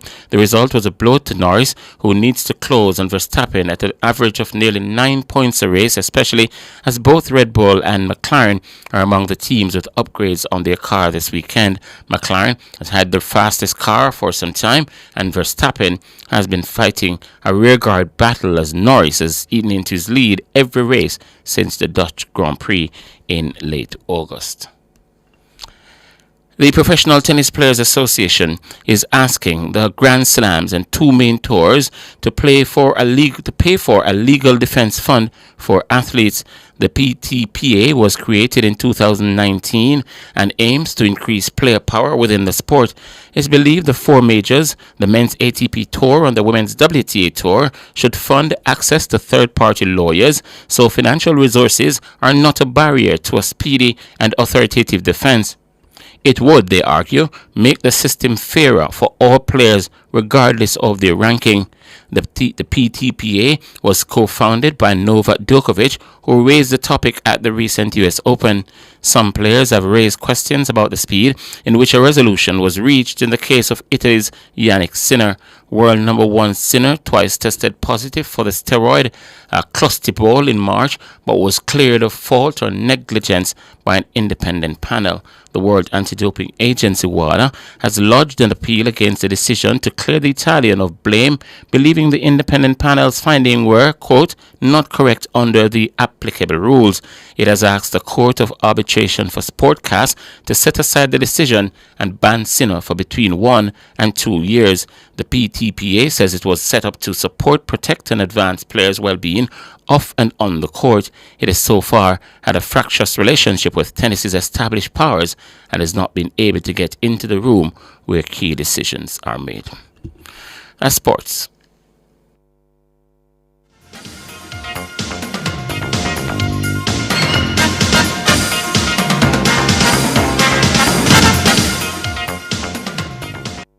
For all your scales and food processing equipment, call Advanced Scales and Equipment Limited at 876-968-9612-5. The time by Advanced Scales and Equipment Limited is 17 minutes past 6.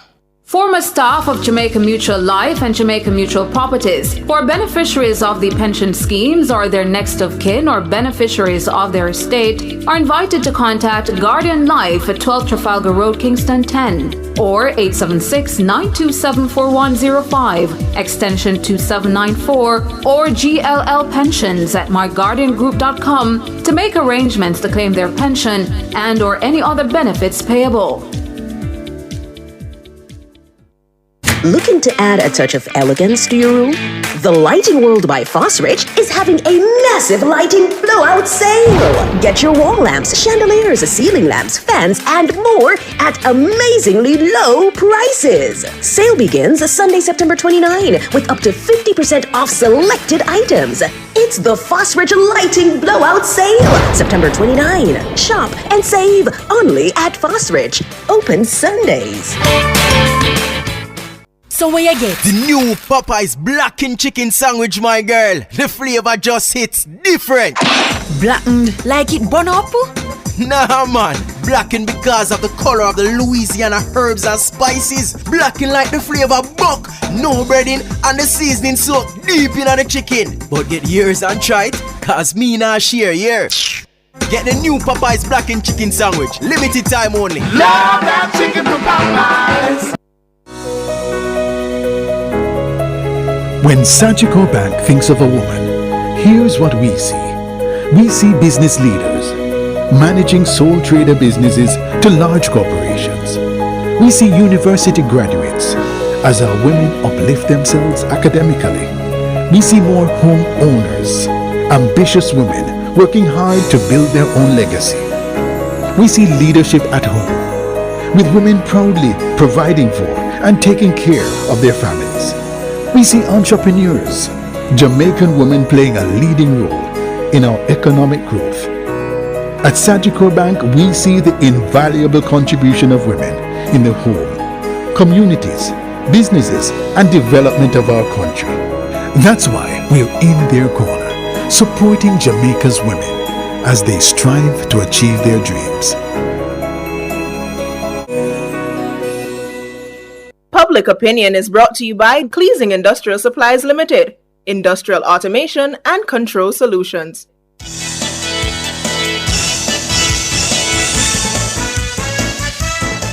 Good evening and welcome to Public Opinion. I'm Mahiri Stewart. Special good evening to our friends over on YouTube. We also invite you to weigh in live in today's Public Opinion. It's another edition of Public Opinion, a weekend edition, and in light of the fact that Heroes Day is upon us next week, we decided to go with a hero-themed Public Opinion. Today's question is, who is your favorite national hero? So we're gonna fast forward straight to the X comment section. I'm so close to saying Twitter all the time, you know. I can't help it. Can't help it, yeah? But let's go. We're going to start off with bad news. He says the only two heroes are Paul Bogle and Sam Sharp. The others are wannabes. They did nothing to gain hero status. Kwame McPherson says Marcus Mosiah Garvey. He gave us the blueprint on how we are to be free from a slave mindset and break the colonial shackle. It's a travesty that his philosophies and teachings took years to be taught in schools and must be on the secondary school curriculum without question. What else do we have here? All right. The patriotic number one rather, says, I would say Marcus Garvey for his philosophies and teachings. I respect all the others too. Striker 555 says Paul Bogle. Damian Meeks says Samuel Sharp, he is the least controversial. Paul is having an identity crisis as Thomas Jennings, and George has an asterisk until Paul's identity is ascertained. All right, so that's what we have so far over on X. Let's see if we can go over to Facebook and get some more. But let me see if I see any answers in the YouTube comment section. I do. I see Dory. It looked like Don from here, but it's actually Dory. Hi, Dory. Dory says Paul Bogle, favorite national hero. That's Dory's favorite national hero. Let's keep going. Taking a while to get the Facebook. Here we go. Facebook is up now. Beverly Barrett says Nanny of the Maroons. Fabian Smith says my parents. All right. And Christopher Isaac says, in as much as I don't know any of them, based on what I've gathered, I would have to say Marcus Mosiah Garvey. To imagine a little Jamaican to have gone to the US and made a movement is unimaginable. So that's what we have over on Facebook. And let's go over to Instagram before we get out of here. Zoe School 7 says, Jesus Christ, he died for our sins. And News TV Jamaica 1 says, God. So let's take a look at what the YouTubers are saying, yeah? So Rebecca says Sam Sharp. I'm seeing a lot of Bogles. I'm seeing a lot of Marcus Garveys so far. Claudette Hamilton says, Sam Sharp, I'm from Salters Hill. All right, Claudette. There we go. So we got a couple answers in here so far. I see another one. MDL says Paul Bogle. Paul Bogle is their favorite national hero. Fear not, y'all. We got like 7 to choose from, yeah? Some want to see 8. We were gonna make that the public opinion, but we decided that's been a discussion people have talked about for a while. So we thought we would just keep it with the ones that we already have, yeah? Carlene Smith says, Marcus Garvey is my favorite because of his timeless philosophies, all contributed. Juliet Sanchez says Nanny of the Maroons is her favorite national hero. Only 7 to choose from, folks. Don't be shy, yeah? Don't be shy. But yeah, so far it seems as though Paul Bogle and Marcus Garvey are winning the popular vote. And it seems as though Sam Sharp also starting to be mentioned a bit more the more and more I read through some of these comments. But that's where we are so far, folks. I have seen some nannies as well. I think I've seen 2 people say Nanny of the Maroons as well. If we go back to the YouTube channel, if we go back to the YouTube chat, we see Angie Favorable. She says, my favorite national hero is Marcus Garvey. Nadine Ellis says, Nanny saved all of us. Anthony Williams says, all of them. He's a fan of all the national heroes. Popper says Bustamante. That's the first mention of Bustamante I've seen so far when I've gone through all of these. Comments. This is the first Bustamante mention I've seen so far. So that's Popper. He says Bustamante is his favorite national hero. Wendell Bonnick says Marcus Garvey. Who else we have here? Dory says, I don't think Dory's voting for Marcus Garvey. They're having a discussion. D.S. Isaacs says Marcus Garvey influenced Bob Marley, Martin Luther King, and Malcolm X as great leaders. So that's D.S. Isaacs' reasoning for choosing Marcus Garvey. There we go. Juliet Sanchez says Nanny was a gangster of her time. This is the part where we go through the history, but there's not enough time in this segment to really sink our teeth into the lore of all 7 of the national heroes, right? But so far what I'm seeing is I'm seeing a lot of Marcus Garvey. I'm seeing a lot of Paul Bogle. I'm seeing a bit of Sam Sharp and Nanny in there. I saw somebody say Bustamante. Still haven't heard any Norman Manley or George William Gordon for that matter. But that's where we're at so far. Going through the comments again, Whodunit says Marcus Garvey, of course. That's Whodunit's favorite national hero. Leonard Seville says Bustamante for me. Audley Bernard also says Bustamante. So now we're starting to see more people say Alexander Bustamante, yeah? Norman Collins says Marcus Garvey because he was able to articulate the ideas of all the other heroes. There we go. Samantha Gordon says Bustamante for me, fighting for the workers. Curtis also says Bustamante. We're seeing a lot of Bustamantes now. All right, we got like 5 people in the last minute bringing up Alexander Bustamante as their favorite national hero. Right, we're getting somewhere now. All right, so the tide's starting to shift. We were seeing a lot of Marcus Garvey before, but now we're getting Alexander Bustamante. He seems to be winning the popular vote as of late. Do we have more time to go through more of these comments? See, there we go again, man. Bali says Bustamante. Alexander Bustamante is being highlighted by the YouTube chat as of late. They're saying he's their favorite national hero. All right, man. I'm loving where this is going. It seems to be a little bit of a turf war going on in the YouTube chat. But that's what public opinion's all about, man. See, there we go again. Jacqueline Small says Bustamante. How many people is that now? 1, 2, 3, 4, 6 people in like the past 2 minutes, says Buster Manti. Make that 7, Tanya Jones says. Alexander Bustamante as well. Carleen Smith is telling me why, if I don't know why Bustamante is prominent, Mahiri, ask why. Why y'all voting for Alexander Bustamante? Y'all want to, if only there was time for you to explain. Yeah, we're at the end of the segment. It's a shame. I probably should have asked that for real, Carleen, but maybe next time, yeah? That's Public Opinion. It's time for the business report. Let's do this. Public Opinion was brought to you by Cleasing Industrial Supplies Limited, Industrial Automation and Control Solutions.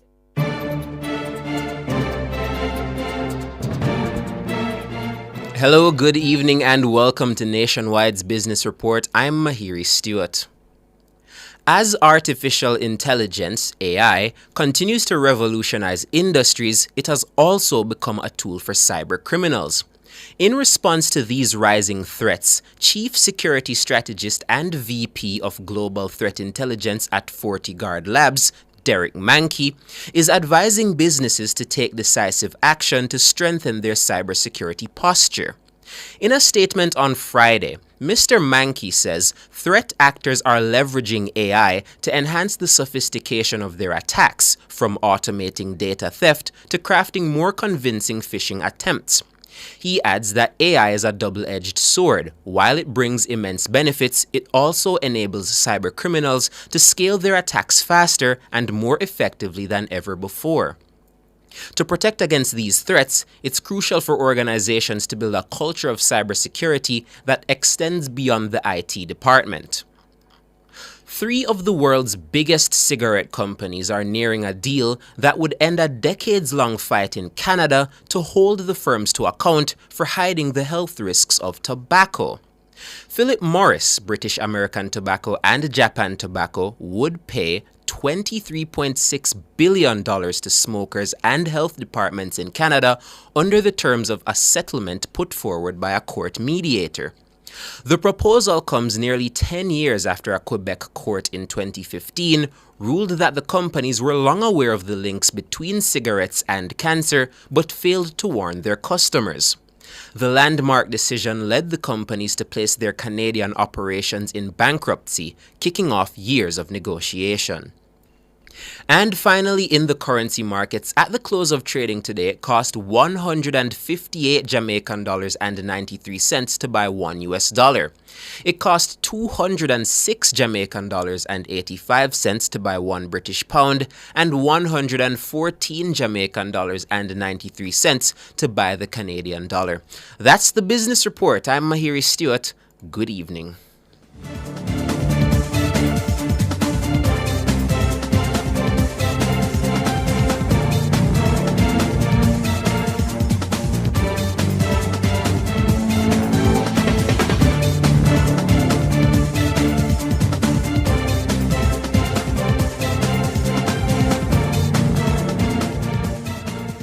Annual eye examinations not only assess your vision, but may be life-saving. Eye tests may detect serious health issues that go beyond your vision. Call IQ Optical to schedule your comprehensive eye test today. The time by IQ Optical is 6:31.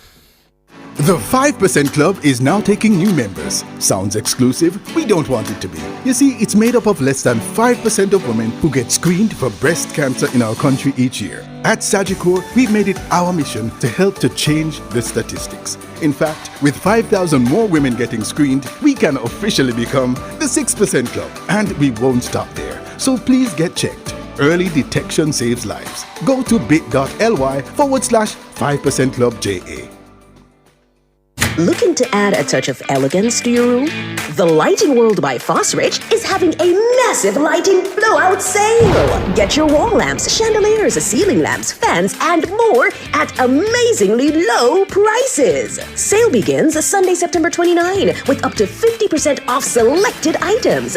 It's the Fosrich Lighting Blowout Sale, September 29. Shop and save only at Fosrich. Open Sundays. Mark your calendars. The biggest shopping experience of the year is back. Get ready for the Jamaica Open Service Take Style Out 2024, happening October 24 to 26. It's your chance to shop and save with incredible deals from your favorite stores. You don't want to miss out on the unbeatable deals happening all across the island. Shop till it drop from Kingston to Montego Bay and everywhere in between. Powered by NCB, Multilink, Island Car Rentals, and Edge 105 FM. Attention motorists. It's time to switch to the T-Tag on Highway 2000 East-West. Vehicles using the automated T-Tag lane are processed in seconds, so you can pass through the toll plazas far quicker. The T-Tag makes it quicker, more cost-efficient, and safer for our customers. So switch to the T-Tag today and experience the convenience. The discount on T-Tag packages has been extended. Get yours for only $1,500, including a $500 toll credit from now until October 31st. Not a mercy. This one is very classic, dedicated to all the schoolers who are taking beats. If you've ever struggled to pass an exam, then you'll know that students today are under great pressure to get good grades and secure qualification needed to move on to higher education. The problem is that too many students are struggling alone and could really benefit from connecting with hardworking teachers and other bright students in other parts of the country and the region. Join me, Dennis Brooks, this and every Friday evening from 8 to 9, with a repeat on Saturday morning from 8 to 9. For the A-Team, a study group on radio, my team of teachers, students, and experts will break down the syllabus, giving you information, tips, and past paper questions that will help you get top grades in your upcoming exams. Follow us on Facebook Live and on Twitter and be a part of the community. It's the A-Team. Fridays at 8 p.m. with a repeat at 8 o'clock on Saturday morning. It's your free extra class on radio and social media. And it's right here on Nationwide 90 FM, the revolution in media. Come into the parlor, there's a welcome there for you. Welcome to the Mayor's Parlor with Desmond McKenzie. From 1 to 6 p.m. every Sunday, you'll now get more of your favorite vintage music. Put your head on my shoulder. Nationwide 90 FM will transform your Sunday into a musical time machine that will take you way back. Come with me. Let's go back in time. This magic moment. Journey into yesteryear with Desmond McKenzie in the Mayor's Parlor. I've got the music to jog your memory and make you smile. Put your sweet lips a little closer to the phone. Sit back, relax, and enjoy the best in vintage music. Come into the Mayor's Parlor every Sunday between 1 and 6 p.m. here on Nationwide 90 FM, a revolution in media. Those oldies but goodies reminds me of you.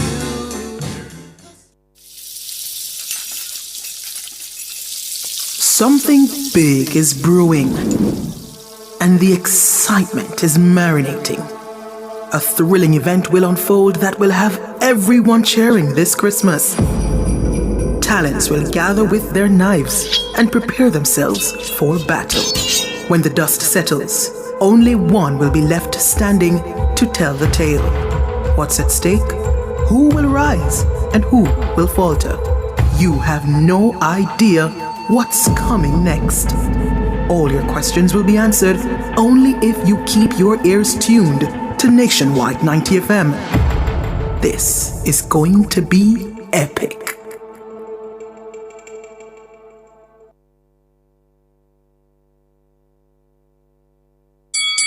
It's a showdown of the shows. 6 shows, 1 winner. Who will it be? Tune in to Nationwide 90 FM between 11 a.m. and 12 p.m. from Monday, November 4 to Monday, November 11 for the NNN Quiz Competition. Get ready for the ultimate test of knowledge in our thrilling NNN Quiz Competition. Friendships have been transformed into rivalries as our shows compete in the ultimate showdown. With each correct answer, the excitement builds, and with each incorrect one, opportunities are lost. The stakes are high, and the listeners will be on the edge of their seats. The NNN Quiz is back. Tune in between 11 a.m. and 12 p.m. during CliffViews Online from Monday, November 4 to Monday, November 11 for the NNN Quiz Competition. Who will emerge victorious on this edition of the NNN Quiz Competition? Find out only on Nationwide 90 FM, the new revolution in media. The NNN Quiz is brought to you by the Student Center, the Jamaican Association for Debating and Empowerment Jade Limited, Wellington Dental, Mark's Superstore, Max Pharmaceutical, and JTA Credit Union. Nation's Business is brought to you by BH Paints. Paint it, love it with BH Paints.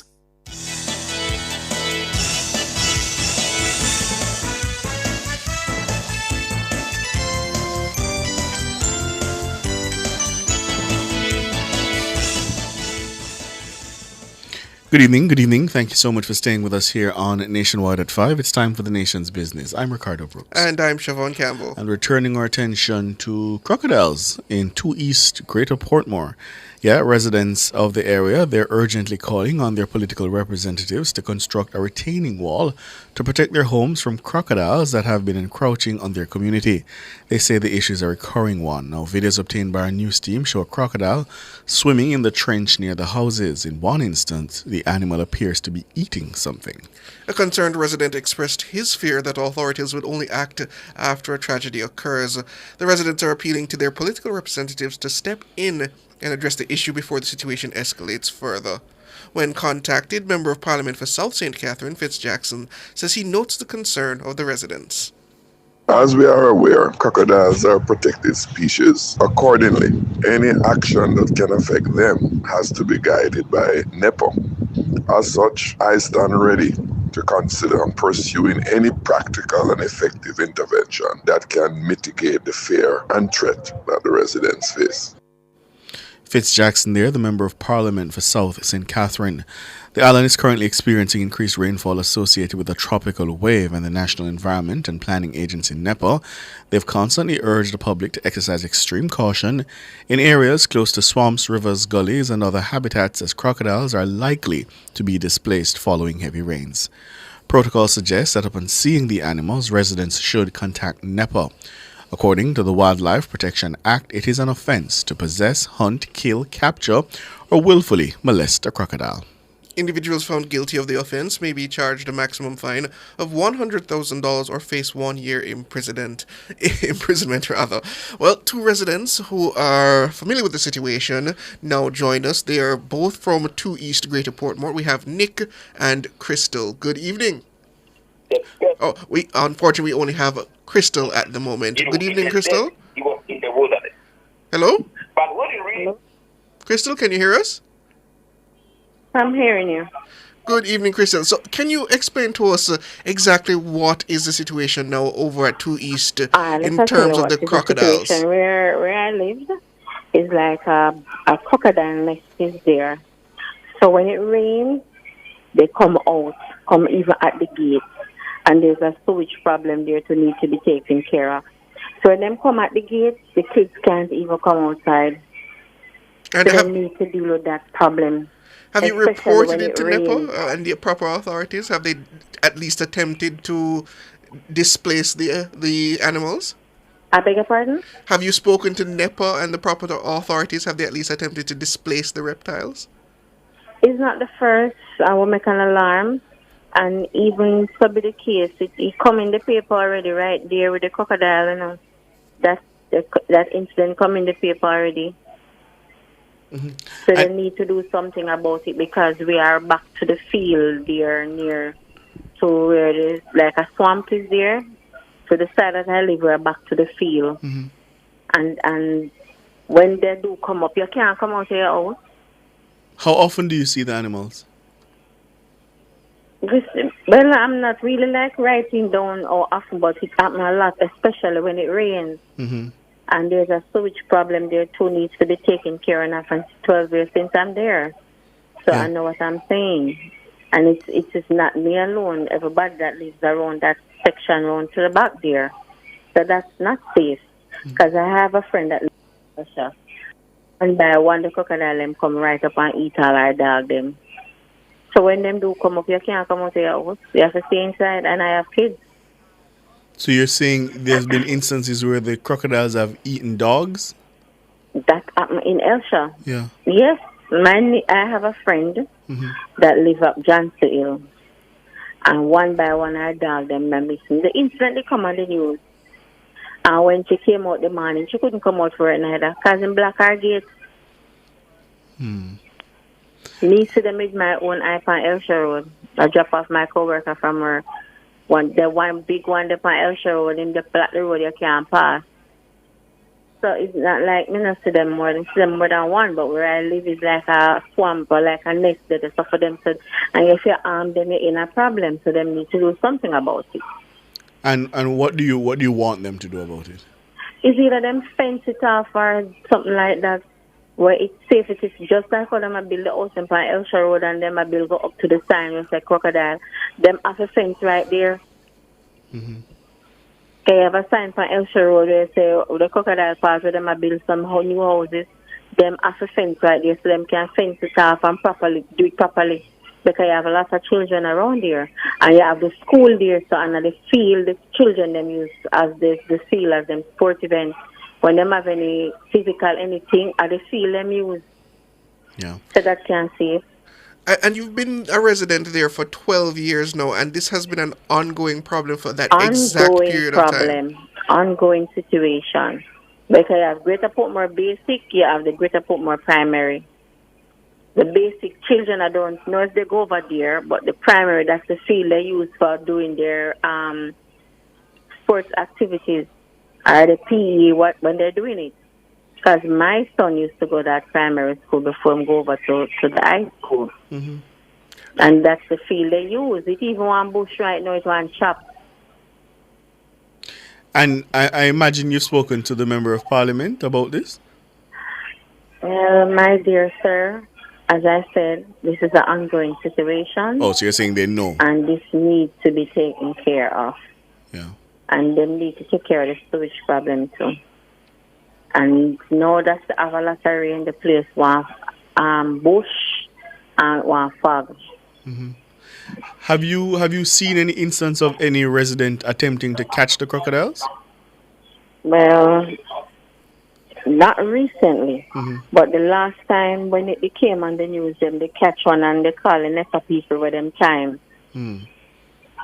But at the gentleman, them do that, not female.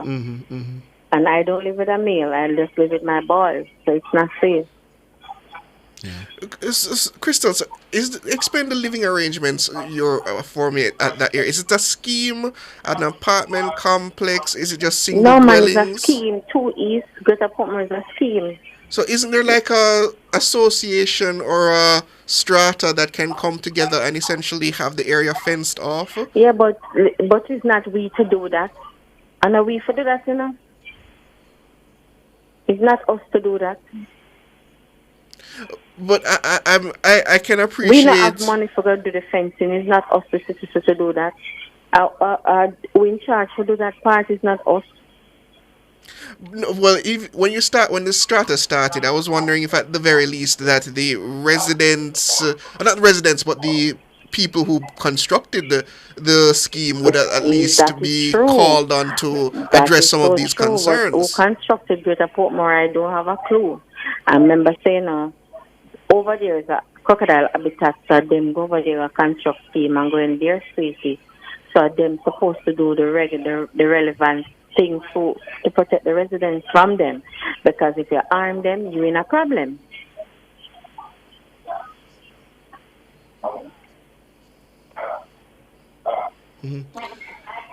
Yeah. Sorry? I'm hearing you. Yeah. All right. Well, let's hope that the authorities are hearing you, and that they'll do something about it. Okay. And I imagine in the nights it must be particularly difficult. Very much. Yeah. So I don't know if you could highlight it more for me and let it go out there so they can do something about it. But certainly we need to hear from NEPA and the municipal authorities, because this is very strange for someone to live so close to, while we can call them a protected species, they're also a dangerous species to be living so close to. So I can't imagine that we can just leave the situation as it is. So I hope we can get in contact with NEPA and at least the municipal authorities to hear what is being done, if anything is being done to address this. And tell me something, Crystal. Do you only see them during periods of heavy rainfall? No, you see them. You see them most of the time, but you have a time where sometimes they will come up and just up little for a while before they go back down. But then again, you don't know when you're going back up in them, because remember them not having a given time, and them are come at you right to your gate, because I am living right near to there. Oh, so when them come at your gate, you cannot come out. Oh, so they actually leave the canal and come up onto the road. Right. Okay. And you have children with you as well, if I'm right, Crystal? Yes, but it's not me alone. I have kids on the block there. That's what I'm saying. Not me alone. I have kids on the block. All right. We will reach out to NEPA and the Member of Parliament and see what we can do. Sir. You're welcome, Crystal. All right. Thank you.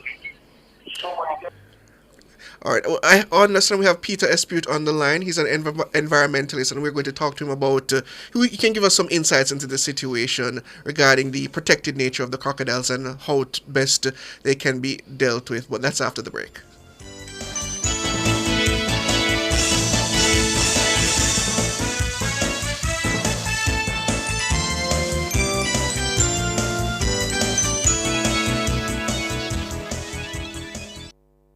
The 5% Club is now taking new members. Sounds exclusive? We don't want it to be. You see, it's made up of less than 5% of women who get screened for breast cancer in our country each year. At Sagicor, we've made it our mission to help to change the statistics. In fact, with 5,000 more women getting screened, we can officially become the 6% Club. And we won't stop there. So please get checked. Early detection saves lives. Go to bit.ly/5% Club JA.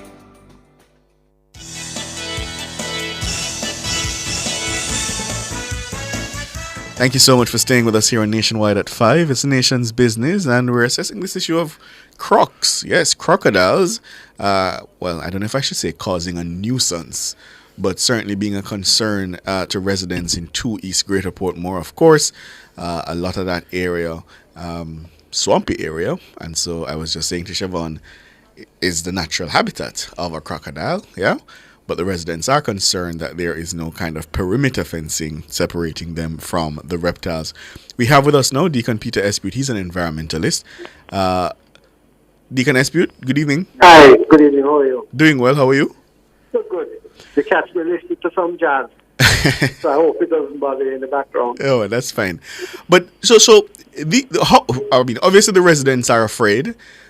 Most Jamaicans don't know how to interact with these animals. We're told to call NEPA, but this resident is saying that she thinks some kind of long-term fencing arrangement is necessary to create some kind of buffer between them and these reptiles. Right. Well, first of all, let's get it into perspective. You quite correctly say that it's crocodile habitat. Mm-hmm. The truth is that humans are encroaching on the crocodile's habitat. Because it's from the crocodile's point of view. That it was there first, and it's their habitat. So along comes whoever it is that decides to build houses in the crocodile's habitat. It's really incumbent on the person who is building the houses to make sure that there can be a peaceful coexistence, because it's really crocodile habitat. When we say that the crocodile is protected, what we really mean is that its habitat is also protected. And once you have the habitat and the crocodile, and then you build houses next to it, you're going to have this problem. This problem could not have been not foreseen. It would have to be negligent not to have foreseen this problem. I don't know whether this is another case where development and environment clash, and it is expected that the environment must be the one to give way. And that maybe the idea was to eradicate the crocodiles, I don't know, but certainly that would be against the law. But you raise a valid point there, because I'm wondering who would give a permit precisely for a community to be built in what we know to be swampy area, what we know is a habitat for those animals. Who would give that kind of permit? Siobhan was saying, did the municipal corporation do any kind of due diligence in that respect? Well, it's not the municipal corporation. I mean, they would have to give a permit, but they wouldn't take into consideration the environmental concerns necessarily. It's not in their remit. Every housing estate that is built has to receive NEPA approval, or before NEPA it was the NRCA. It's still the NRCA actually. NEPA is not a legal entity. It is the legal entity is still the NRCA. The NEPA would have probably had it twisted to give the permit, or it might have put conditions in place about barriers and so on, which may or may not have been fulfilled. We don't know. I don't know the history of it, guys. We'd have to go back into the documentation and see what the permit looked like. There would have been have to have been a permit. You couldn't build without a permit. But from the NRCA. But certainly, to see what Mr. terms and conditions were of the permit. Is this just a situation that it's just one of those areas that it's so old that it might even predate what we can consider proper permitting and just proper stringent guidelining? Not at all. That area is, once it's in my lifetime, it's not old. Although I am very old. No, man, we know that's Greater Portmore, That's not the original Edgewater and so on, which is really old. But even so, still within my lifetime, we're talking Greater Portmore, which is certainly within the time the NRCA was formed in 1991. And I'm sure this has been built since 1991. So no, I'm wrong. It's 71. I'm so sorry. 1971. So in a situation like this, is the best practice that you would approve but require, for example, barriers to be constructed? I don't know the exact layout. I don't know exactly where this particular part of Greater Portmore is. Is it that it's you see, there's a huge wetland to the south of Greater Portmore called the Flashes. And the Flashes is a huge crocodile habitat. Of course, there are also rivers and streams, canals and gullies that have water in them, but that are also crocodile habitat. I'm trying to think, running right down from down the hole and down to the Flashes is a canal, I think. And I'm wondering whether it's that canal that has the crocodiles in it, I wish I knew the geography a little better. You caught me unaware. I didn't have a chance to look at the map. But the best practice probably would have been to put up a barrier so that people can't, the crocodiles can't go across. I mean, crocodiles don't jump. So a 5-foot barrier would be quite adequate. Even a 4-foot barrier would be quite adequate. But of course, young people want to have the canal there. They want to catch fish. Maybe they want to swim. Swim, yes. So to block off the canal, they might consider that an imposition. But whenever it rains, the water levels are going to rise and overflow things like canals, and the crocodiles follow the water. It's not just Portmore. There's South Clarendon also. The Mission Town, Rocky Point, Portland Cottage area is just look at the crocodiles. Going further to the west, all sorts of places around there, Nightish and so on.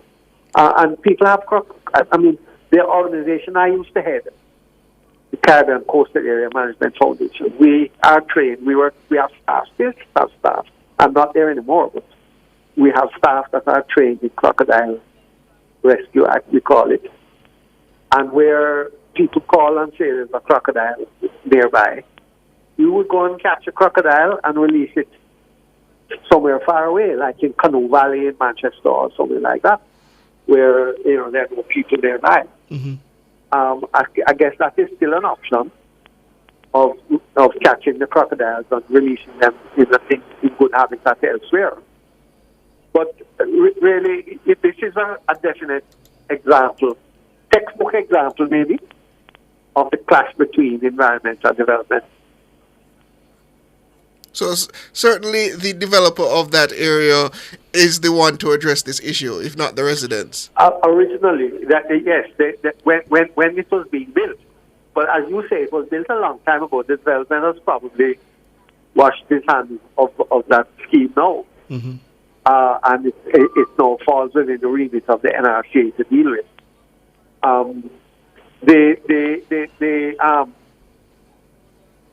As I say, there are people trained in this sort of thing. The Hope Zoo used to take them, but now the zoo has so many crocodiles, they don't want any more.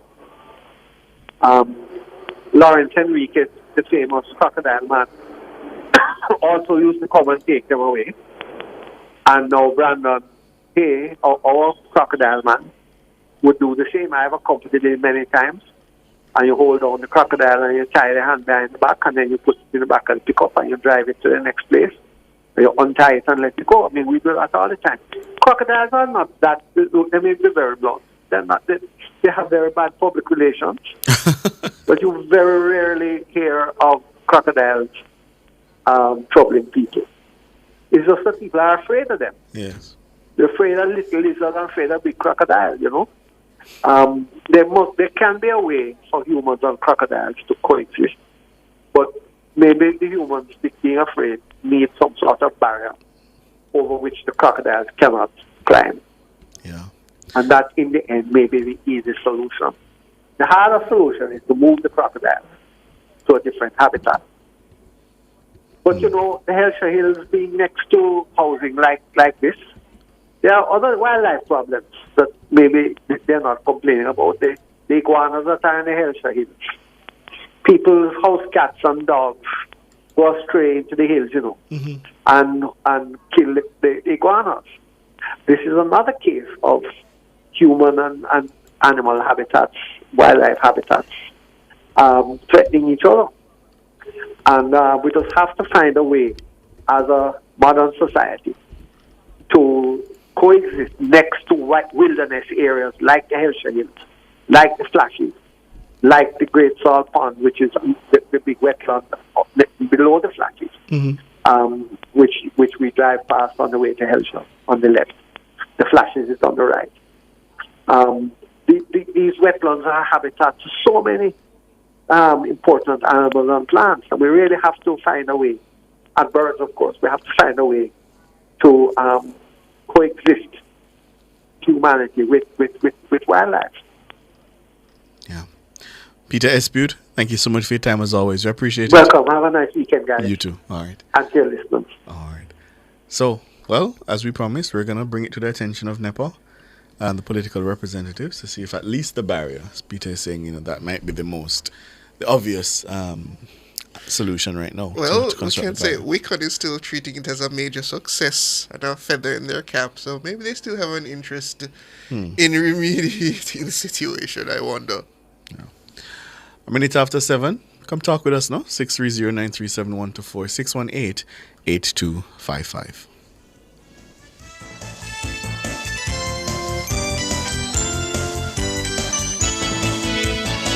Nation's Business was brought to you by BH Paints. Paint it, love it with BH Paints.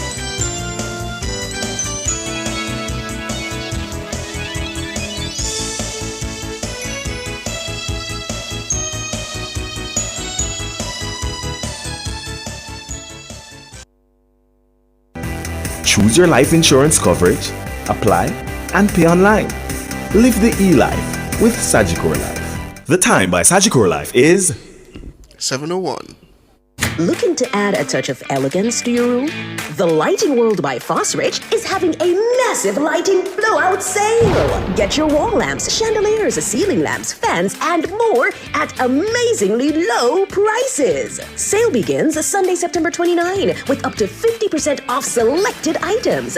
It's the Fosridge Lighting Blowout Sale, September 29. Shop and save only at Fosridge. Open Sundays. Imagine opening a bank account without ever leaving your home. Well, at CIBC Caribbean, we've changed the game. Open a new CIBC savings or checking account completely online using your computer or phone, anywhere, anytime. No need to visit the bank, no waiting in line. Just apply, verify, and sign your documents, all online. It's secure, seamless, and 100% digital. Open your new CIBC account by applying online today. Attention motorists. It's time to switch to the T-Tag on Highway 2000 East West. The T-Tag system reduces the amount of cash handled at our toll plazas and makes it safer for our staff and motorists at the toll booths. The T-Tag makes it quicker, more cost efficient, and safer for our customers. So switch to the T-Tag today and experience the convenience. The discount on T-Tag packages has been extended. Get yours for only $1,500, including a $500 toll credit from now until October 31st. When Sagicor Bank thinks of a woman, here's what we see. We see business leaders managing sole trader businesses to large corporations. We see university graduates as our women uplift themselves academically. We see more home owners, ambitious women working hard to build their own legacy.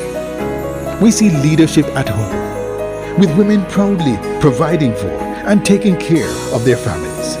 We see entrepreneurs, Jamaican women playing a leading role in our economic growth. At Sagicor Bank, we see the invaluable contribution of women in the home, communities, businesses, and development of our country. That's why we're in their corner, supporting Jamaica's women as they strive to achieve their dreams.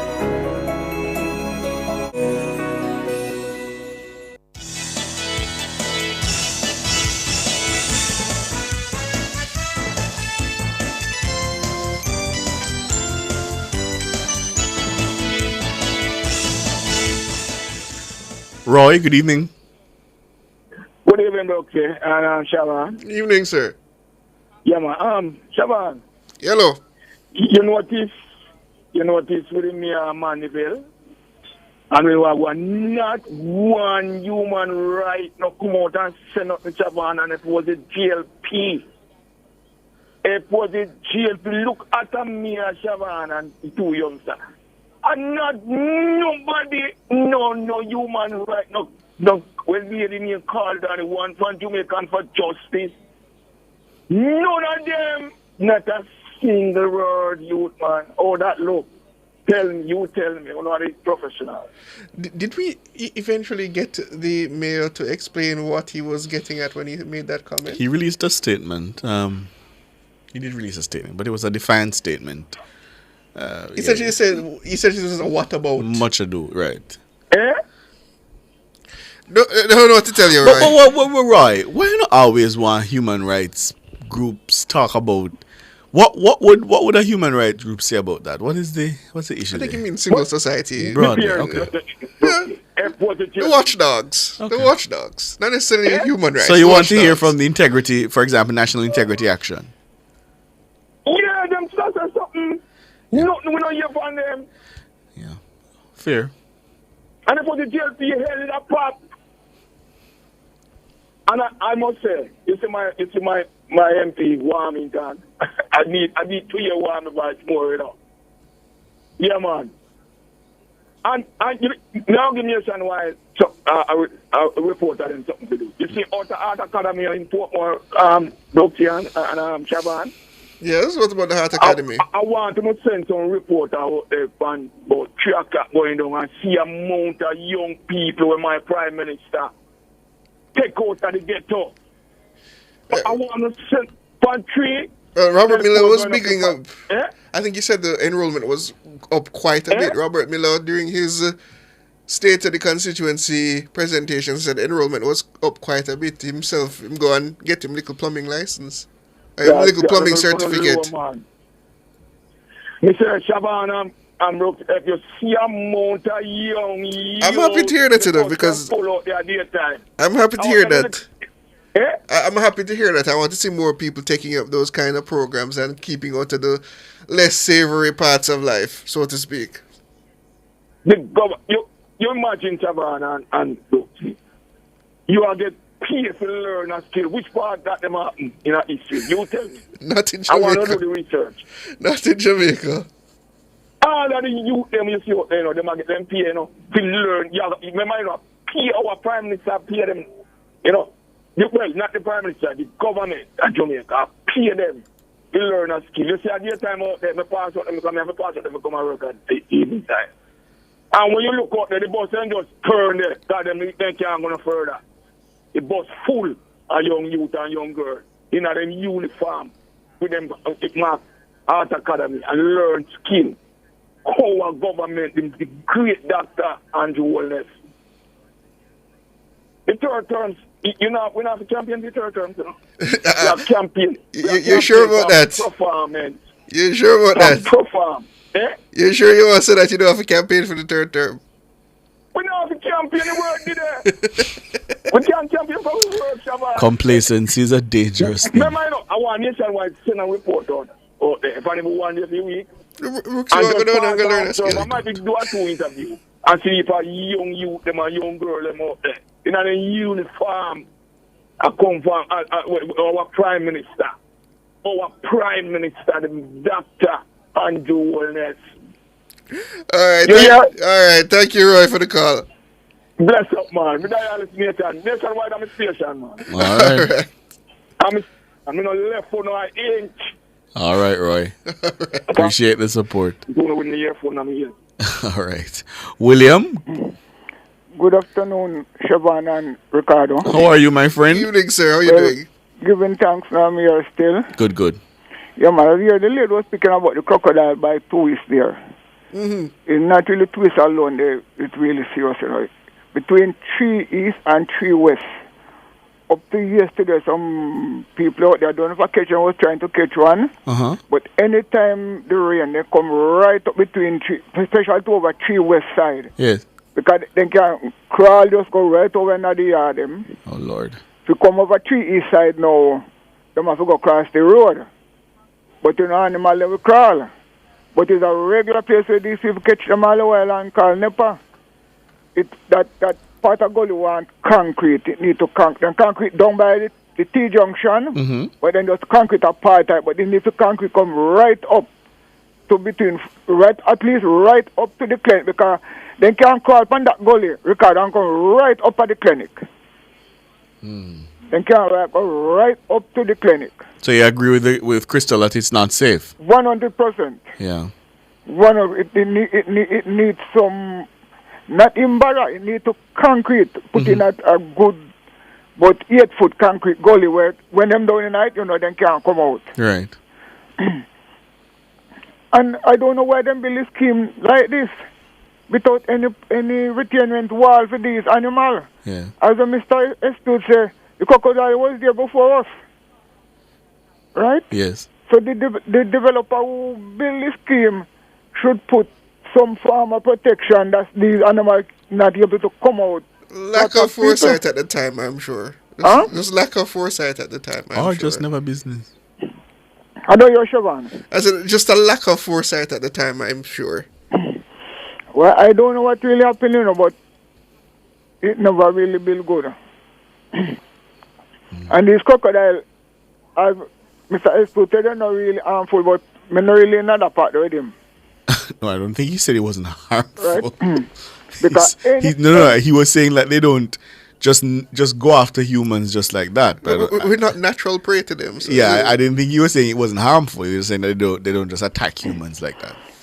No, me know people who crocodile harm. Oh. Right? Maybe because they were in the crocodile's way.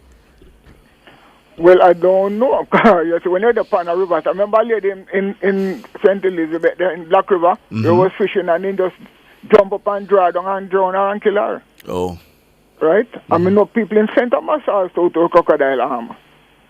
And no matter say them go about them business, crocodile spring upon them. Is an animal that can spring. Right? And the next point, Siobhan, I heard you were speaking to the Minister of Utilities there. And you ask him a question, I asked how you are ready about it, putting into that ICOP in the storm there, that April bill, not April. It was July to August bill. Yeah, it would have been that bill, I think. Right. And I asked how you are, because based upon my understanding, that ICOP, we the customer should get back some redress. And how you are telling me no, it's the following bill when the oil go back down before you can see reduce.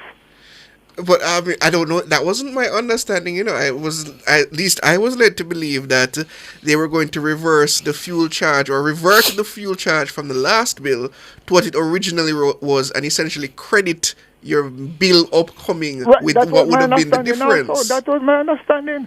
But my child said, "Oh, you are telling me?" Say, "No, not so." Me personal call him ask him about, because that was what I got from when they were speaking.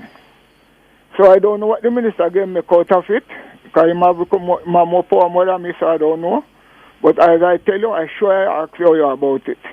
And the last point, this, what do you call it, 250% charge when you pay your bill late, or if you pay it early, you get 250%. I don't think it's a percent. I think it's just a flat cost. It is a law or not a law, or just somebody, the minister just say something. Not this minister, because it passed from Mr. Palwell that time when he was minister. I don't know if I think there's an incentive. If you pay early, you get a tiny little bit off, like $250. No, why I ask, because if you notice now with the telephone company Flow, they put in a system right now.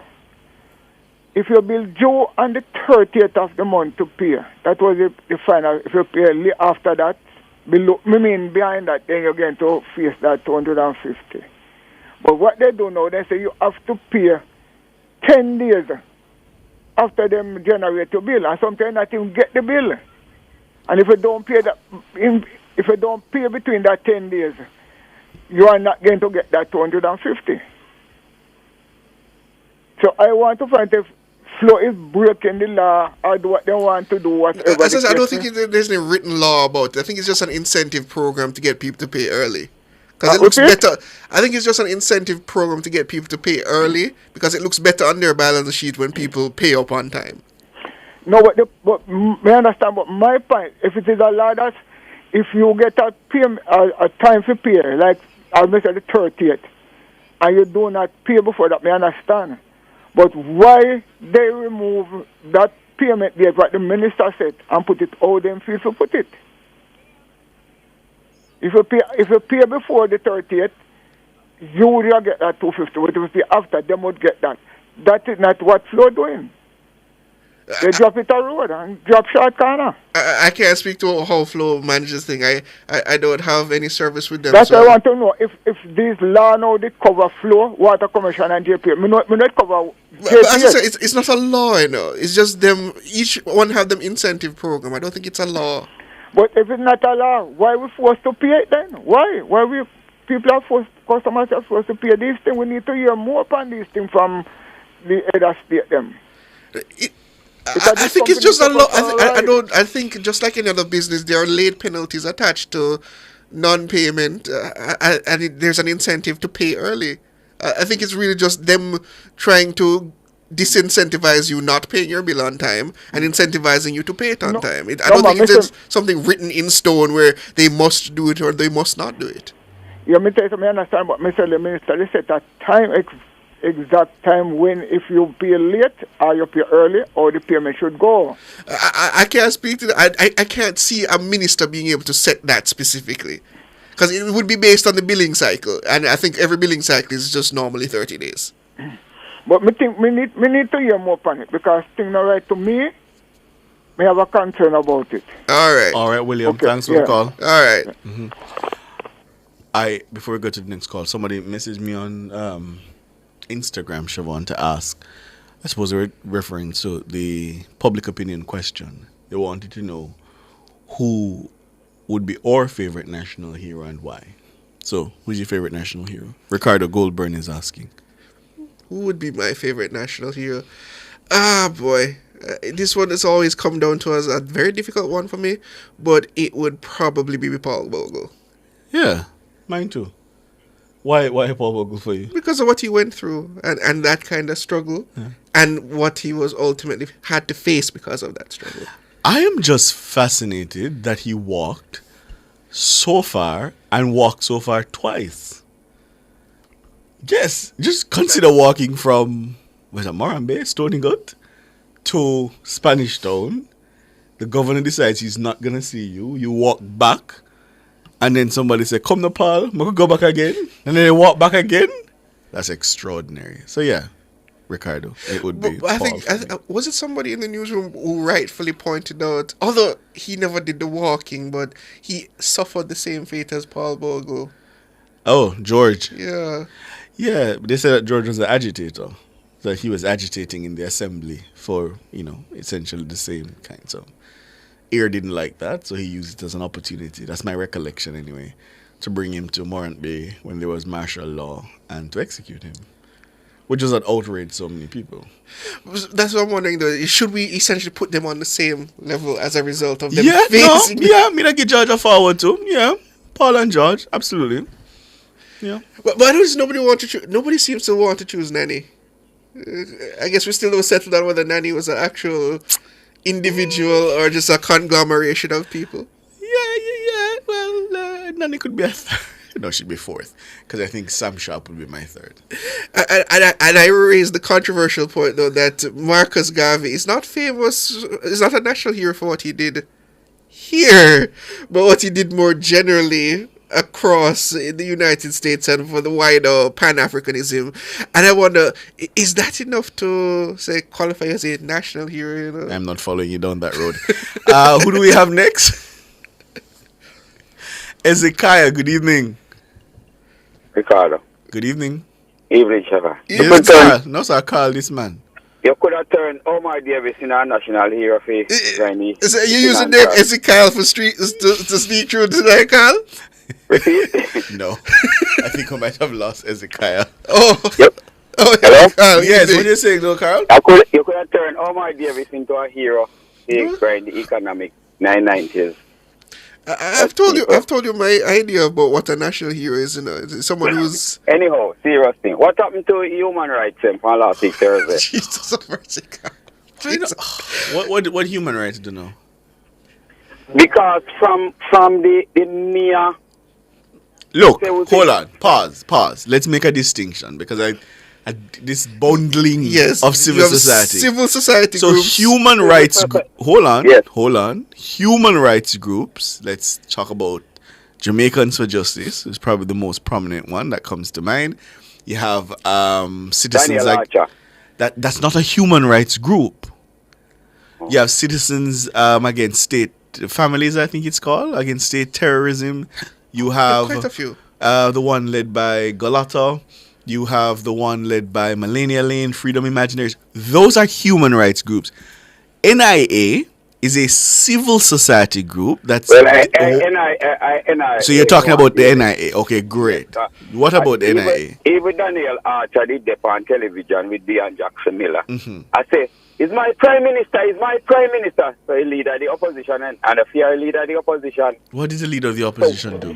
What they are trying to ask Ricardo. Mm-hmm.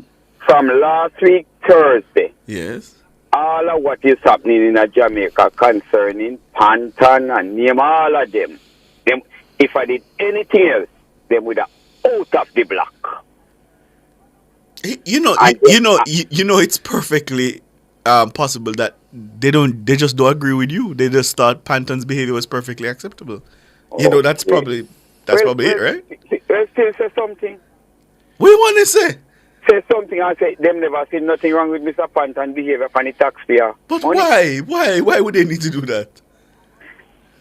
Anyhow, Ricardo, here a question I want to ask you. Yes. If you have to go to church Sunday, would you take up yourself and go to a church where Panton preach Sunday morning?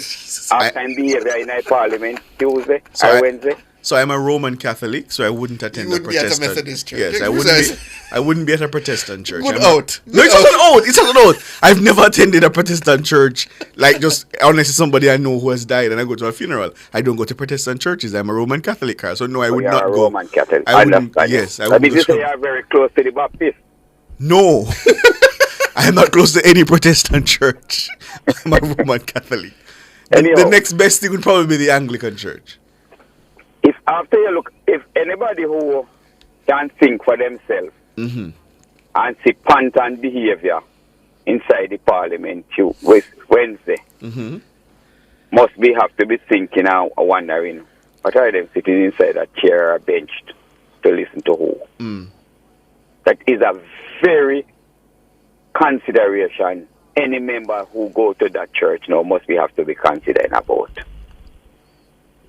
The next thing I want to ask you concerning Pantan. Yes. Mr. Stevenson, when Mr. Stevenson was questioned about the documents come to Parliament, and after I reach Parliament, according to what follow what Mr. Stevenson said. He said once it reach Parliament, that's the final. Yes, it's a final report. It's not a. That's what he said. It's not a preliminary report, which I think there were attorneys who were not only online, but I think on TV as well, alleging that it was a preliminary report. Yes. So when Pantan them take it up and send it gone to tax office and send it gone to another place, it is illegal. No, I don't think that follows. No. Yeah, Tyrone, Ricardo, not Tyrone, Ricardo. Yeah, white is illegal. Okay. Once the receipt compounded documents to the Parliament, it's supposed to table inside the Parliament, and that's the final of it. Oh, you mean that you're saying so if it's a final report, you don't refer It to is a I see what you mean. final report. Okay, so you don't refer to anybody else to further. Cannot by law. Well, hold on. Okay, I see the point you're making, but consider this. Yes, it's a final report from the commission, but in the commission's final report, it's saying, hey, I think somebody else should have a look at some of these things that we've discovered. I think that's... Ricardo. No? Ricardo, I'm going to stop you right there. Okay. Ricardo. Yes, sir. If it documents, it needs to take a look back on. It can't It find should out. have done before it reached to the Parliament. Okay.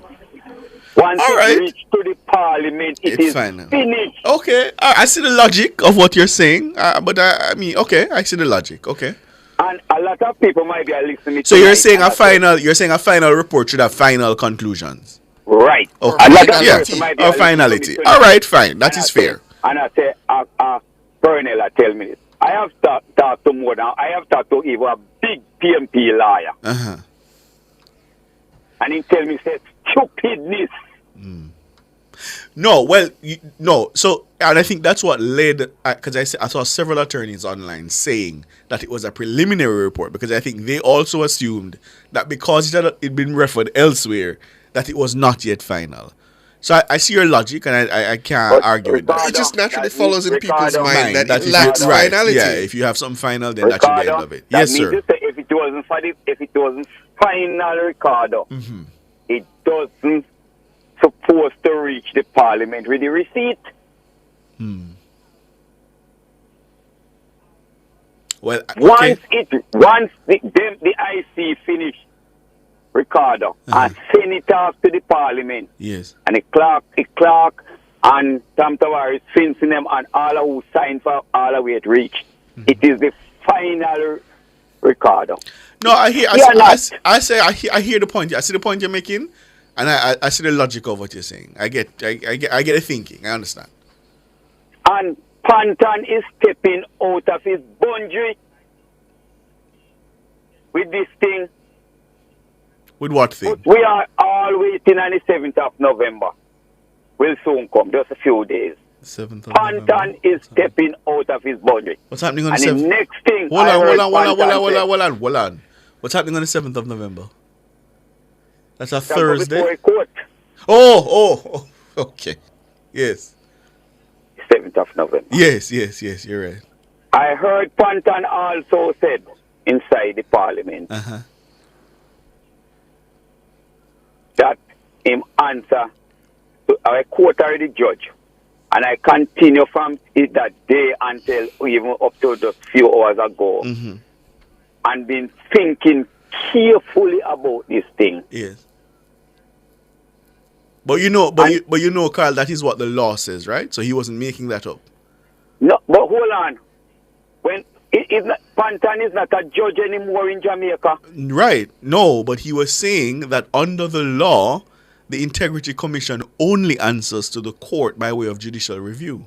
It is, and the law says it is answerable to no authority. So I quote higher Pantan. What stupid? Well, you should talk to your legislators because they wrote that in the law. That's what the law says.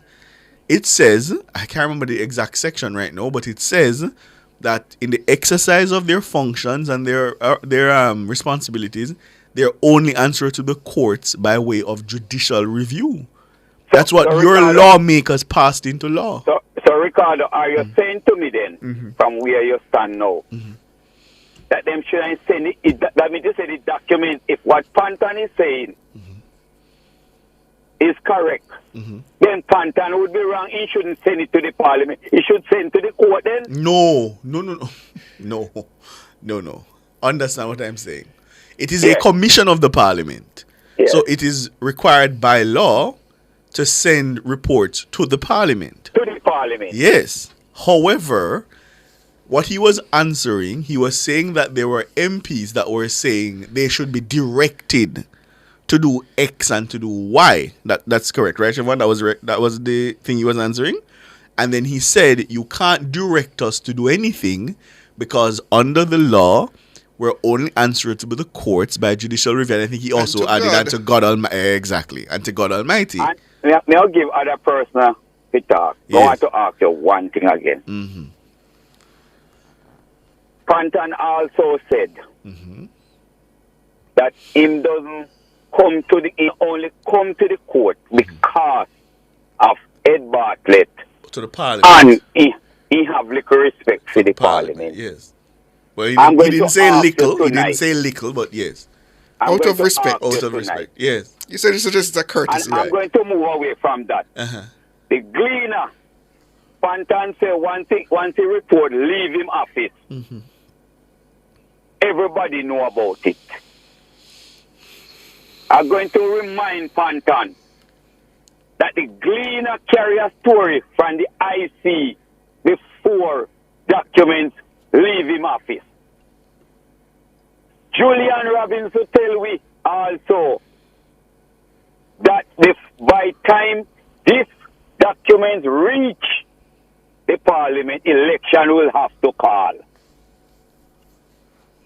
And Dayton Campbell also tell us on a public platform. But let's go back, Carl. You realize the election was not called. So Julian got it wrong anyway. No, because Julian them did I hear something. That's the way I want to take you. Because even the statement that Dayton Campbell made, and Dayton Campbell said, he must tell Andrew, say, Andrew under investigation, and Andrew can't sue him. And if you're following the story. But can you reasonably surmise, Carl, that based on the information that was already in the public domain, one could make some guesstimates, some very reasonable guesses as to what the situation was on the ground and as to when the reports would come out based on the information that was already out? Would you say that is plausible?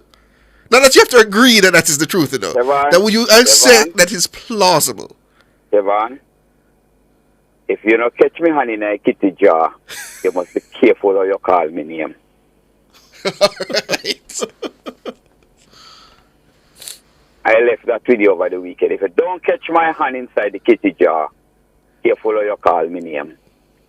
That's what all people always say. So you're saying there's no other possible explanation other than somebody at the Integrity Commission tell them. Right there you go. So when Pantan come and attack rubbish now, people from right beside Pantan was giving out information out the road. Hold on upon that, Pantan. What you need to do, come Thursday, you collect your pay. Pantan, pack your grip and give you a break in a Jamaica now. Pack your grip. Pantan, collect your pay next week Thursday and give us a walk. Give us a walk now, Pantan. You have been, have a nice evening. Good evening, God. Who's next? Joan, good evening. Hi, good evening, Ricardo and Siobhan. How are you? Let me come up. Right, so I have been disturbed by a couple of things that have been happening in our country for over the past week and a half. Mm-hmm. And I don't know, can you tell me if the mayor of Mandeville was at the meeting that was held in Mandeville where the security minister was in attendance? I don't think so. But I certainly have not seen anything that he was there or heard anything. I'm not sure. All right, so I'm a bit concerned, right? Because I'm saying to myself, the mayor of Mandeville has said there's nothing wrong with unexplained wealth and has been allowed to get away with it, in my opinion. Because if this is so, why did they arrest that couple in Caribbean Estate for possession of over $100 million? That's, contrary to what Mr. Mitchell is saying nothing is wrong with. And it sounds very hypocritical to me. So we're in a conundrum.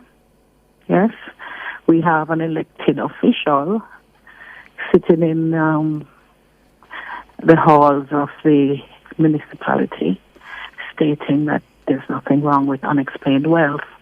And here it is, the police have arrested a couple who, I don't know if they can or cannot explain where they got $100 million from, but I mean, the popular opinion, and they would be in contravention of the law. You're not supposed to have over $1 million cash in your possession, but, Mr. Mitchell says there's nothing wrong with it. Nobody's doubting that what the mayor suggested is inaccurate. It's just to this day, I'm still trying to get his understanding as to why he felt that was to be said. I'm not saying it's inaccurate.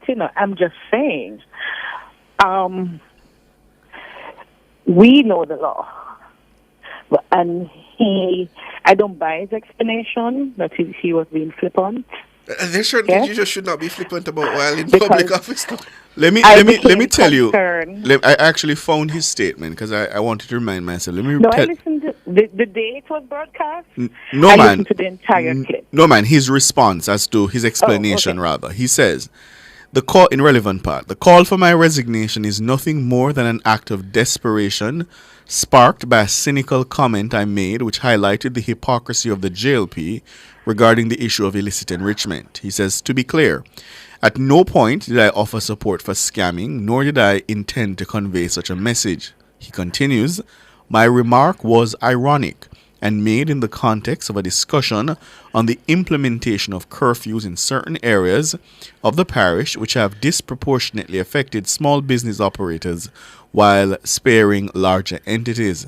The severe hardships these measures have caused on local communities were the primary concern. All right, respectfully. How does it explain the I don't have a problem with his... Oh, sorry, he goes further. I'm sorry, he goes further. He says, my response was a sarcastic jab aimed at the JLP's current behavior. This, he continues, despite mounting a staunch defense of members accused of illicit enrichment, they have the audacity to critique others on this same issue. This is the same JLP government that has not only rallied behind Prime Minister Andrew Holness, who is under investigation for illicit enrichment, but has also filed legal action seeking to remove the clause of the law that makes illicit enrichment a crime. So what about? Right. Essentially, yes. Whataboutism. My problem with what the mayor has done has nothing to do with what is happening with the Prime Minister. All right? We have a society where in my opinion is breaking down. Mm-hmm. Nobody follows the rules. Everybody sets their own rules and do what they want to do. And in my opinion, the mayor is setting his own rules, right? The other things I could say about it, which I don't, because I just thought that it was the stance that we've taken again with what the mayor said, and the action of the police are in contravention to each other. That's one. And no matter what Mr. Mitchell says, I don't believe that he was being sarcastic. Okay. Right? Mr. Mitchell is also a lay preacher. Yes, I don't know if you knew that. And for him to be, you have to be careful of the message that you send. You know, you don't want to be taken literally, so try to say what you need to say in a different way. Right? So that's my take on that. With regard to the Integrity Committee now, I'm not an attorney, and I would not challenge any aspects of the law that was being discussed in that hearing. But I felt insulted by the posture of the former retired Justice Panton. Mm-hmm. And, you know, in thinking about it, I said to myself, are the members of the IC superior human beings who apparently don't breathe the same air as the rest of us? Because for me, with all that is going on in the media and, you know, people labeling the IC this or that, they could have taken the high road. They are educated than the rest of the population, and therefore could have used it as an opportunity to say this is how we ought to behave. But then, for me, it descended into vulgarity, more in keeping with the behavior of the rest of us lesser humans, and disrespect for the Jamaican people, for the Jamaican taxpayers who, yes, I cannot pick up the phone and ask Justice Panton or Mr. Christie or Mr. Kevin Stevens a question, but my representatives in Parliament should be able to do that. Mm. And if it is that there is a deficiency in the law, then we need to correct it with speed, because, you know, I after listening, I sat and I listened all of it, and I said, if Justice Panton now patting himself on the back to say, you know, I showed them. Yes? Because what he displayed to Jamaica, he reminded us that the rest of the world was watching. And I didn't like what the rest of the world was seeing coming from our esteemed justice. I think I joked with Ricardo that he behaves like a judge rather than a civil servant. And Ricardo said, well, as judge is a civil servant. Who, they just don't behave like and that. I pay taxes. Right? I was disgusted by the spectacle in court. And, you know, I say to myself, is he patting himself on the back the next day, or is he penitent, as he is going to be inviting us to come to church? Because if he's not, then I would not want to go to his church no time in the near future, until he realizes that he wasn't being Christ-like. He wasn't taking the high road.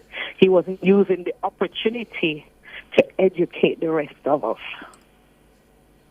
And I'm really disappointed. Yeah, and it just shows another level that our society is descending into. Mm. When the people that we hire thinks that, you know, they are higher than us. I don't know, maybe this will date me, but I read The Animal Farm by George Orwell. Mm-hmm. And I might not quote the line verbatim, but the line there says all animals Some are animals equal, are equal, but there are some that are all more equal than others. others. Yeah.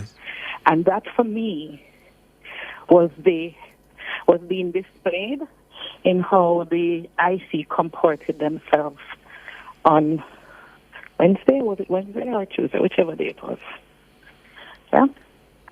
Yeah, I've been thinking about it and I'm like, how does this help Jamaica? What he did. Right? And, I wanted to just say, I was particularly proud of the way Colonel Charles conducted himself. He stood his ground. He defended Jamaica himself.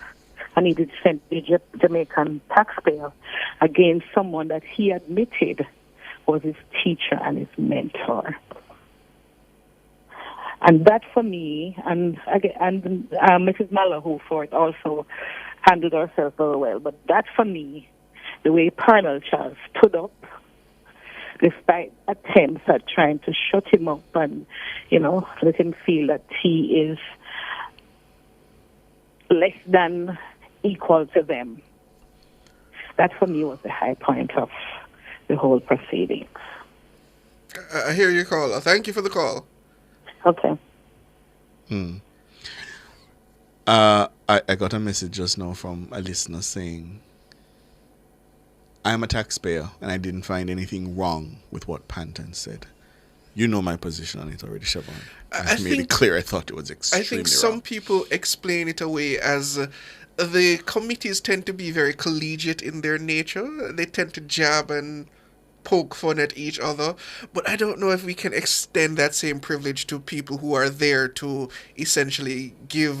I just think it's because of who Seymour Panton is. I've said that he behaves as if he's a judge and still in his courtroom. Right. And if anybody if he understands that he's now someone who is a civil servant who is supposed to be accountable to the people of Jamaica. If anybody has been in a courtroom and just observed how judges talk sometimes to ordinary Jamaicans, you'd get why there's that kind of posturing. It's not always something that I find it doesn't help that we still refer to them as milords. Yeah. Who's next? Delroy, good evening. Delroy, good evening. Delroy? Doesn't look like Delroy is there. No, Bobby, good evening.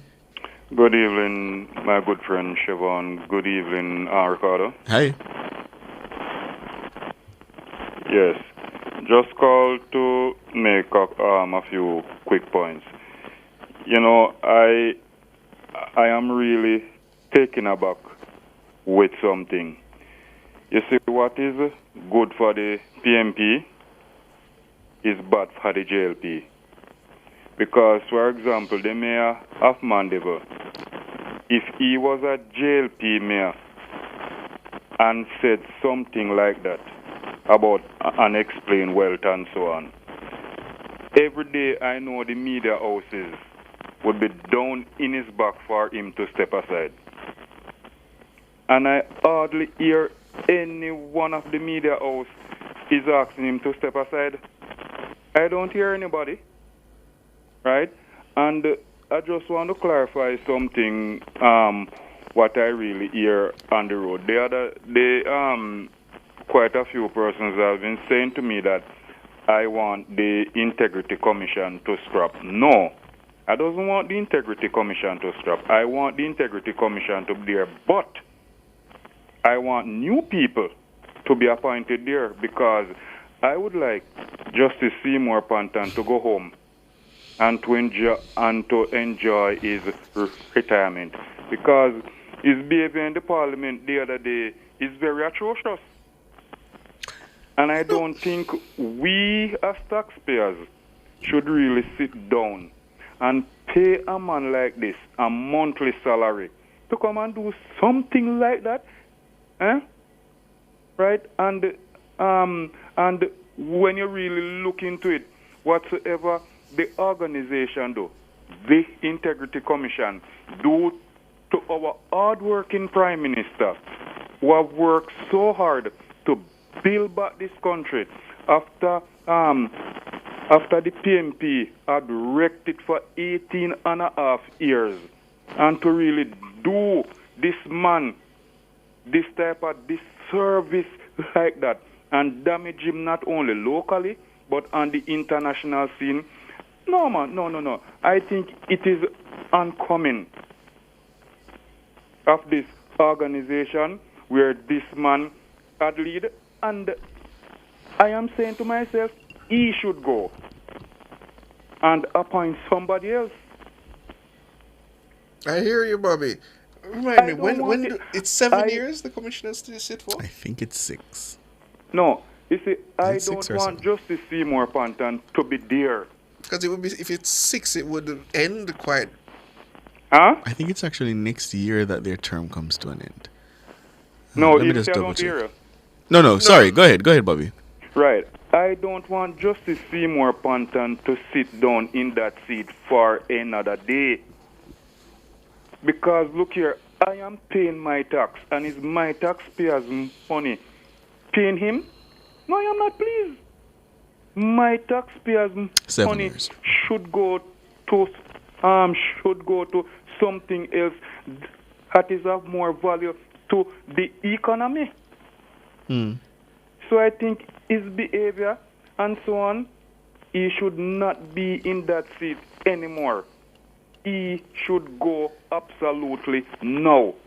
And lastly, I remember when former Finance Minister Audley Shaw was there as Finance Minister, he put out something in the public domain about a sweetheart deal that DB&G had got from the previous administration. And I remember the former contractor general had said that he would have launched a probe in the matter to find out how much of taxpayers' money had gone in this sweetheart deal. And the thing dropped dead. I believe that probe was done, was it not, by the contractor general? No. Which one? No. Regarding the DB&G supposed sweetheart deal. No, we don't hear anything harsh, Evan, and we would like to know because because we want to know how much of taxpayers' money have gone in that thing. That thing mustn't sweep underneath the carpet, man. If DB&G had owned by 2 members of the Jamaica Labour Party, a probe would have done in that thing a long time ago. I can tell you that because the media would behind the contractor general to launch a probe.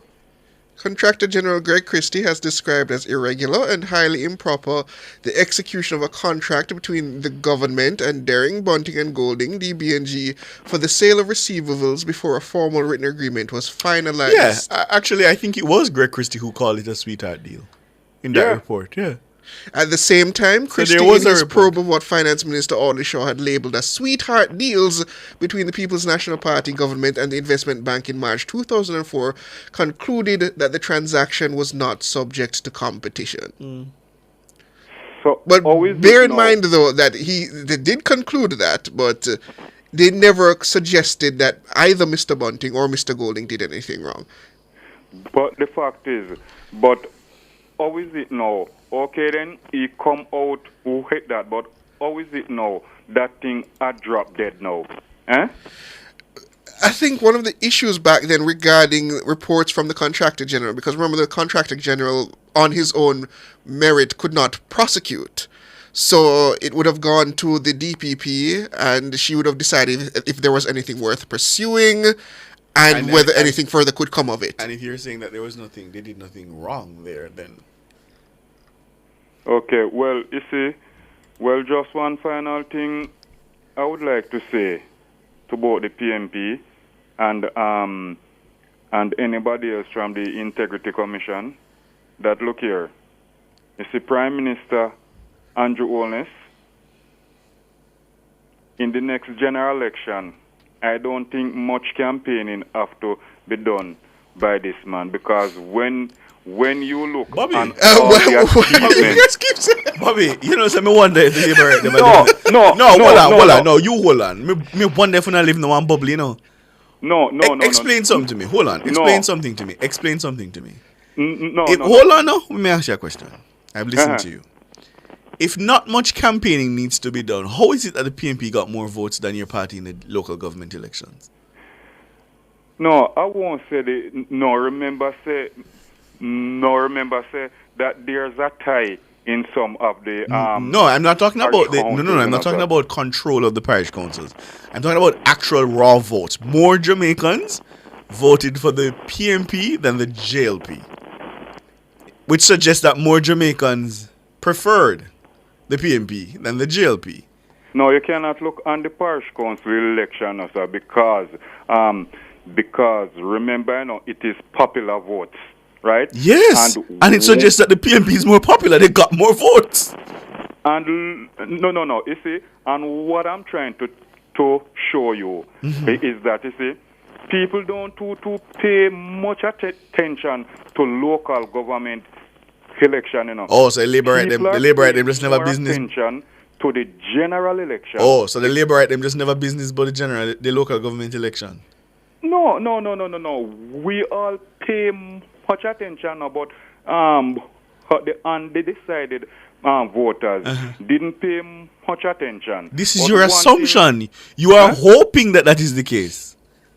But one thing I want to show you, Ricardo and Chevron, come in the next general election, make it worse like how the FinSac archives has now been out, and Jamaican people are going through all of these things, and they see what the PNP administration have done to the country for the past 18 and a half years. Remember, I tell you, in the next general election, Andrew Holness will get a third term in office. I'm telling you that. All right, take my silly advice. You see the FinSac matter?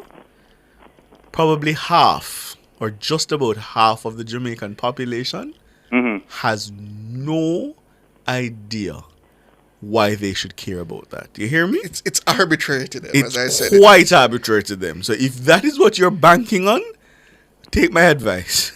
Find another strategy. Well, Ricardo. Hold on, let me finish. Most of the young people I know, Chevron and I lived through that period. Okay? And while, based on perhaps our, let me call it curiosity, we would have done a deeper dive than most people our age.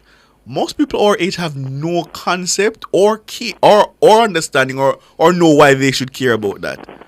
So unless you end up on the road and make a campaign out of FinSac, which again, I just cursory reading of comments on social media, most of the comments are, why should we care? We care about what's happening now. And they list off the litany of things that they care about now.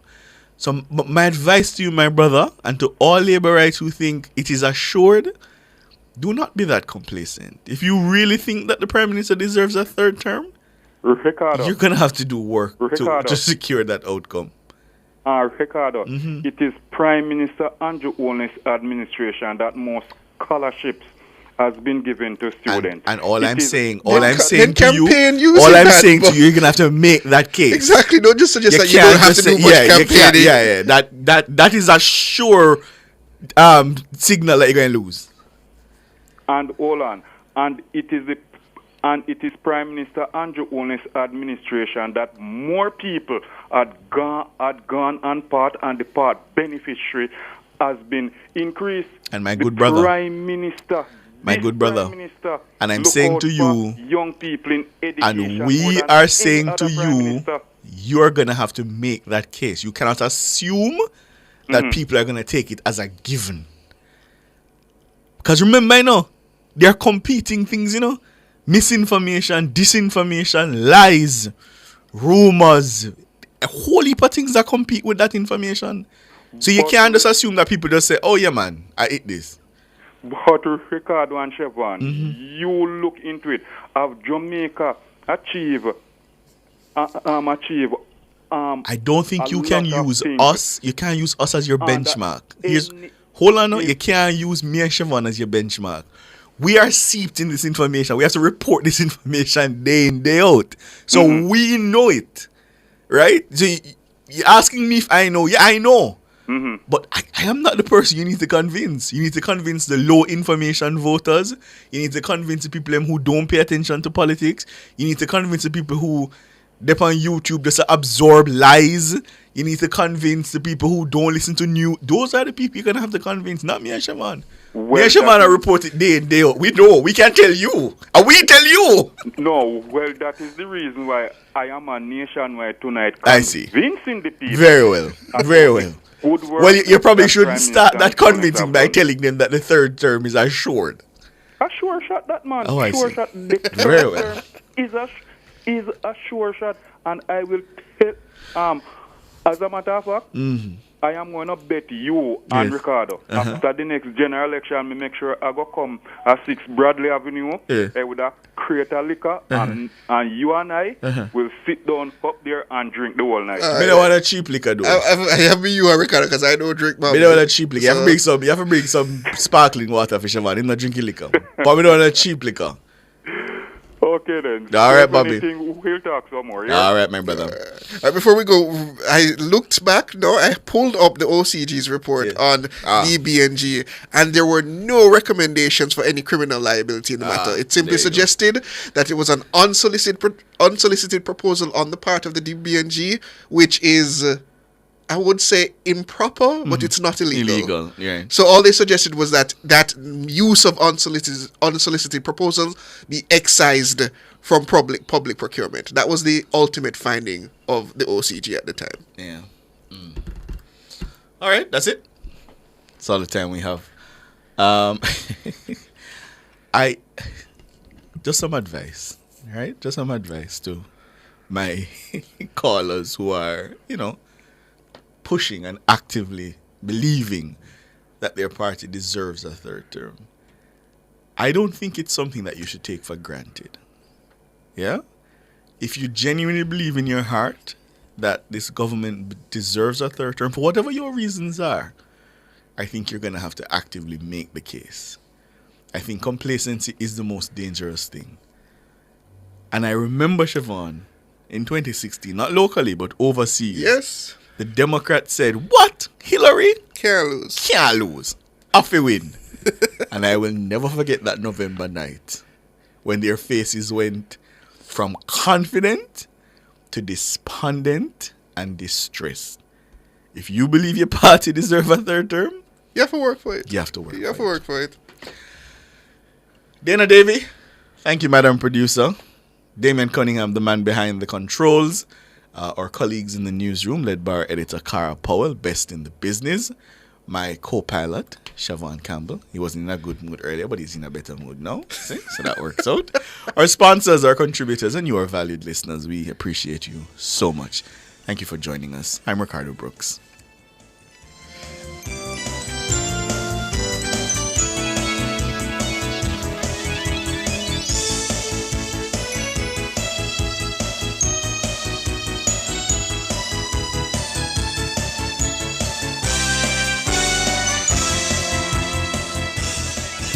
Are you ready to turn your sales and marketing skills into high